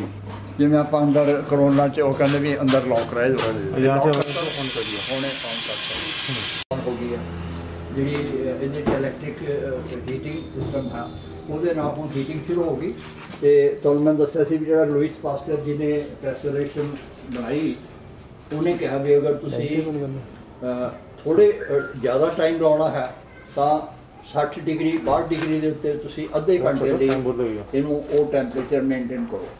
ਪ੍ਰੀਕਾਸ਼ਨਸ ਲੈ ਕੇ ਕੀਤਾ ਹੈ ਤਾਂ ਇਹਦਾ ਜਿਹੜਾ ਅਸੀਂ ਸੈਟਿੰਗ ਕੀਤੀ ਹੈ ਉਹ ਇੰਟਰਨੈਸ਼ਨਲ ਲੈਵਲ ਦਾ, ਜਿੱਥੇ ਦੁੱਧ ਜਿਹੜਾ ਹੁੰਦਾ ਉਹ ਬਹੁਤ ਸਫਾਈ ਨਾਲ ਚੁਆਇਆ ਜਾਂਦਾ ਔਰ ਉਸ ਦੁੱਧ ਨੂੰ ਉਹਦਾ ਮਾਈਕਰੋ ਬਾਇਓਲੋਜੀਕਲੀ ਕਾਊਂਟ ਜਿਹੜਾ ਇੰਨਾ ਘੱਟ ਹੁੰਦਾ ਵੀ ਅਸੀਂ ਇਸ ਨੂੰ ਉਸ ਟੈਂਪਰੇਚਰ 'ਤੇ ਇਹਦੇ ਸਾਰੇ ਕੀਟਾਣੂ ਮਰ ਜਾਣਗੇ। ਇੱਥੇ ਇੰਡੀਆ ਦੇ ਵਿੱਚ ਜਿਹੜੀਆਂ ਕੰਡੀਸ਼ਨਸ ਨੇ ਲੋਕੀ ਇਹ ਪ੍ਰੀਕਾਸ਼ਨਸ ਨਹੀਂ ਲੈਂਦੇ ਤਾਂ ਜਿਹੜਾ ਇਨੀਸ਼ੀਅਲ ਕਾਊਂਟ ਆ ਦੁੱਧ ਦਾ ਇੰਨਾ ਹਾਈ ਹੁੰਦਾ ਵੀ ਉਸ ਨੂੰ ਅਗਰ ਆਪਾਂ ਟੈਂਪਰੇਚਰ ਲੋ 'ਤੇ ਰੱਖਾਂਗੇ ਤਾਂ ਉਹ ਦੁੱਧ ਇੰਡੀਕੇਟ ਹੋ ਗਿਆ ਪੈਸਚਰਾਈਜ਼ ਹੋ ਗਿਆ, ਲੇਕਿਨ ਉਹਨੇ ਫੜ ਜਾਣਾ। ਸੋ ਇਹ ਸਾਰੀਆਂ ਗੱਲਾਂ ਇੰਟਰੀਕੇਸੀਜ਼ ਹੈਗੀਆਂ ਨੇ। ਹੁਣ ਇਹਦੇ ਜਿਹੜੀ ਅਸੀਂ ਸੈਟਿੰਗ ਕੀਤੀ ਹੈ ਉਹ ਇਸ ਲਈ ਕੀਤੀ ਹੋਈ ਆ, ਤੁਸੀਂ ਜਿਹੜਾ ਦੁੱਧ ਮੈਂ ਤੁਹਾਨੂੰ ਪੈਸਚਰਾਈਜ਼ ਕਰਕੇ ਦਿੱਤਾ ਅਤੇ ਅੱਜ ਤੁਹਾਨੂੰ ਪਲਾਤਾ ਵੀ ਅੱਜ 18 ਦਿਨਾਂ ਬਾਅਦ ਵੀ ਇੱਦਾਂ ਹੀ ਸੀ ਨਾ ਜਿੱਦਾਂ ਪਹਿਲਾਂ ਸੀਗਾ। ਅਤੇ ਇਹ ਮਸ਼ੀਨ ਜਿਹੜੀ ਹੁਣ ਤੁਸੀਂ ਇਸ ਮਸ਼ੀਨ ਦੇ ਉੱਤੇ ਵਿਸ਼ਵਾਸ ਰੱਖੋ, ਇਹ ਮਸ਼ੀਨ ਤੁਹਾਡੇ 'ਤੇ ਵਿਸ਼ਵਾਸ ਕਰੇਗੀ ਅਤੇ ਇਹਦੇ 'ਚ ਕੋਈ ਇੱਕ ਲੋਟ ਵੀ ਤੁਹਾਡਾ ਕੋਈ ਪ੍ਰੋਬਲਮ ਨਹੀਂ ਆਏਗੀ। ਹਾਂ, ਅਗਰ ਤੁਹਾਡੀ ਬੋਟਲ ਕਲੀਨ ਨਹੀਂ ਹੈ, ਤੁਹਾਡਾ ਢੱਕਣ ਕਲੀਨ ਨਹੀਂ ਹੈ, ਤੁਸੀਂ ਉਸ ਨੂੰ ਸੈਨੀਟਾਈਜ਼ ਨਹੀਂ ਕੀਤਾ ਹੈ, ਉਹ ਸਟਰਲਾਈਜ਼ ਨਹੀਂ ਹੋਈ ਤਾਂ 10 ਬੋਤਲਾਂ ਦੇ ਵਿੱਚੋਂ ਜੇ ਇੱਕ ਬੋਤਲ 'ਚ ਕੋਈ ਕਮੀ ਰਹਿ ਗਈ, ਉਹ ਬੋਤਲ ਜਿਹੜੀ ਹੈ ਉਸਦੀ ਸ਼ੈਲਫ ਲਾਈਫ ਜਿਹੜੀ ਆ ਉਹ 15 ਦਿਨ ਨਹੀਂ ਆਏਗੀ। ਹੋ ਸਕਦਾ 3 ਦਿਨ 4 ਦਿਨ ਬਾਅਦ ਉਹ ਦੁੱਧ ਫਟ ਜੇ। ਹੁਣ ਜਿਹੜਾ ਤੁਹਾਨੂੰ ਮੈਂ ਬੋਤਲਾਂ ਦਿੱਤੀਆਂ ਸੀ ਵੀ ਇੱਕ ਸੀਲ ਤੁਹਾਡੇ ਕੋਲੋਂ ਟੈਂਪਰੇਚਰ ਅਪਸੈਟ ਹੋ ਗਿਆ ਤਾਂ ਉਹਦੇ ਨਾਲ ਉਹ ਟੈਂਪਰੇਚਰ ਵੱਧ ਗਿਆ, ਉਹ ਪਾਪ ਹੋ ਗਿਆ। ਆਪ ਹੋ ਗਿਆ ਤਾਂ ਉਹਦੇ 'ਚ ਹਵਾ ਚਲੀ ਗਈ, ਤਾਂ ਉਹਦੇ ਜਰਮਸ ਵੀ ਚਲੇ ਗਏ, ਉਹਨਾਂ ਨੇ ਦੁੱਧ ਨੂੰ ਖੱਟਾ ਕਰਤਾ। ਠੀਕ ਹੋ ਗਿਆ। ਹੁਣ ਉਹ ਸਗੋਂ ਚੰਗਾ ਹੋਇਆ ਵੀ ਤੁਹਾਨੂੰ ਸਮਝ ਆ ਗਈ ਵੀ ਜੇ ਬੋਤਲ ਨੂੰ ਅਸੀਂ ਟੈਂਪਰੇਚਰ ਮੇਨਟੇਨ ਕਰਾਂਗੇ ਤਾਂ ਉਹ 15 ਦਿਨ ਵੀ ਠੀਕ ਰਹੂਗਾ। ਪਰ ਅਗਰ ਅਸੀਂ ਉਹ ਟੈਂਪਰੇਚਰ ਨਹੀਂ ਮੇਨਟੇਨ ਕਰਾਂਗੇ ਤਾਂ ਉਹਦੇ 'ਚ ਮਿਸਫਾਇਰਿੰਗ ਹੋਏਗੀ। ਸੋ ਇਹ ਬਰੀਕੀਆਂ ਤਾਂ ਸਾਰੀਆਂ ਸਾਹਮਣੀਆਂ ਪੈਣਗੀਆਂ, ਪਰ ਇਹ ਕੋਈ ਮੁਸ਼ਕਲ ਨਹੀਂ ਹੈਗੀ। ਪਰ ਅਗਰ ਤੁਸੀਂ ਇਹ ਮਤਲਬ ਜਦੋਂ ਇਹਨੂੰ ਆਪਾਂ ਪੈਸਚਰਾਈਜ਼ ਹੋ ਗਿਆ, ਪੈਸਚਰਾਈਜ਼ ਹੋਣ ਤੋਂ ਬਾਅਦ ਆਪਾਂ ਇਸ ਨੂੰ ਕੱਢ ਕੇ ਰੂਮ ਟੈਂਪਰੇਚਰ 'ਤੇ ਲਿਆਂਦਾ, ਫਿਰ ਆਪਾਂ ਇਹਨੂੰ ਫ੍ਰਿਜ ਦੇ ਵਿੱਚ ਰੱਖ ਕੇ 4 ਡਿਗਰੀ ਤੋਂ ਘੱਟ ਟੈਂਪਰੇਚਰ ਕਰ ਲਿਆ। ਹੁਣ ਬਰਫ਼ ਹੈਗੀ ਆਪਣੇ ਕੋਲ, ਬਰਫ਼ ਦੇ ਦੇਣੀ ਹੈ। ਅੱਛਾ, ਬਰਫ਼ ਦਾ ਮੰਗਾ ਦੇ ਇਹਨਾਂ ਨੂੰ, ਕਿਉਂਕਿ ਇਹਨਾਂ ਨੇ ਹੁਣ ਜਾੜਾ ਸਰਸ ਤੇ ਇਹ ਜਿਹੜਾ ਟੈਂਪਰੇਚਰ ਇਹਨਾਂ ਨੂੰ ਤੁਸੀਂ ਇੱਥੋਂ ਉਦੋਂ ਡਿਸਪੈਚ ਕਰਨਾ ਜਦੋਂ ਇਹਨਾਂ ਦਾ ਦੁੱਧ ਦਾ ਟੈਂਪਰੇਚਰ 3 ਡਿਗਰੀ 'ਤੇ ਆ ਜਾਵੇ, ਬਰਫ਼ ਲਾ ਕੇ। ਵਿਸ਼ਾਲ ਜੀ, ਹਾਂ ਠੀਕ ਹੈ ਸਰ। ਹਾਂ, ਜਦੋਂ ਆ ਜਾਵੇ ਉਦੋਂ ਫਿਰ ਇਹਨਾਂ ਦੀ ਬੋਤਲਾਂ ਉਹਦੇ 'ਚ ਰਖਾ ਦਿਓ, ਤੇ ਤੁਸੀਂ ਫਿਰ ਉੱਥੇ ਜਾ ਕੇ ਫਿਰ ਤੁਸੀਂ ਉਹਨੂੰ ਆਪਣਾ ਜਿੱਥੇ ਵੀ ਸਟੋਰ ਕਰਨਾ ਉਹ ਪਾਪ ਆਪਣੀ ਹੋਣ ਦੇਣਾ। ਹੁਣ ਸੀਲ ਲੱਗੀ ਹੋਈ, ਹੁਣ ਅਸੀਂ ਇਸ ਦੇ ਵਿੱਚ ਨਾ ਅਸੀਂ ਇਹਦੇ 'ਚ ਕੁਛ ਕੱਢ ਸਕਦੇ ਹਾਂ ਨਾ ਪਾ ਸਕਦੇ ਹਾਂ। ਇਹਦੇ 'ਤੇ ਤੁਸੀਂ ਥੱਲੇ ਤੁਹਾਡੇ ਦਸਤਖਤ ਕਰਾ ਦੇਣੇ ਇਹਨਾਂ ਨੇ, ਇਹਨਾਂ ਦੀ ਡੇਟ ਪਾ ਦੇਣਾ ਇਹਦੇ 'ਚ। ਉਹ ਮਾਰਕਰ ਦੇ ਨਾਲ, ਮੈਂ ਤਾਂ ਹੁਣ ਚਲਾ ਜਾਊਂਗਾ, ਤੇ ਤੁਸੀਂ ਮਾਰਕਰ ਦੇ ਨਾਲ ਇਹਨਾਂ ਬੋਤਲਾਂ ਥੱਲੇ, ਤੇ ਇੱਕ ਬੋਤਲ ਤੁਸੀਂ ਰੱਖ ਲਿਓ। ठीक है, एक मेरे को फिर पे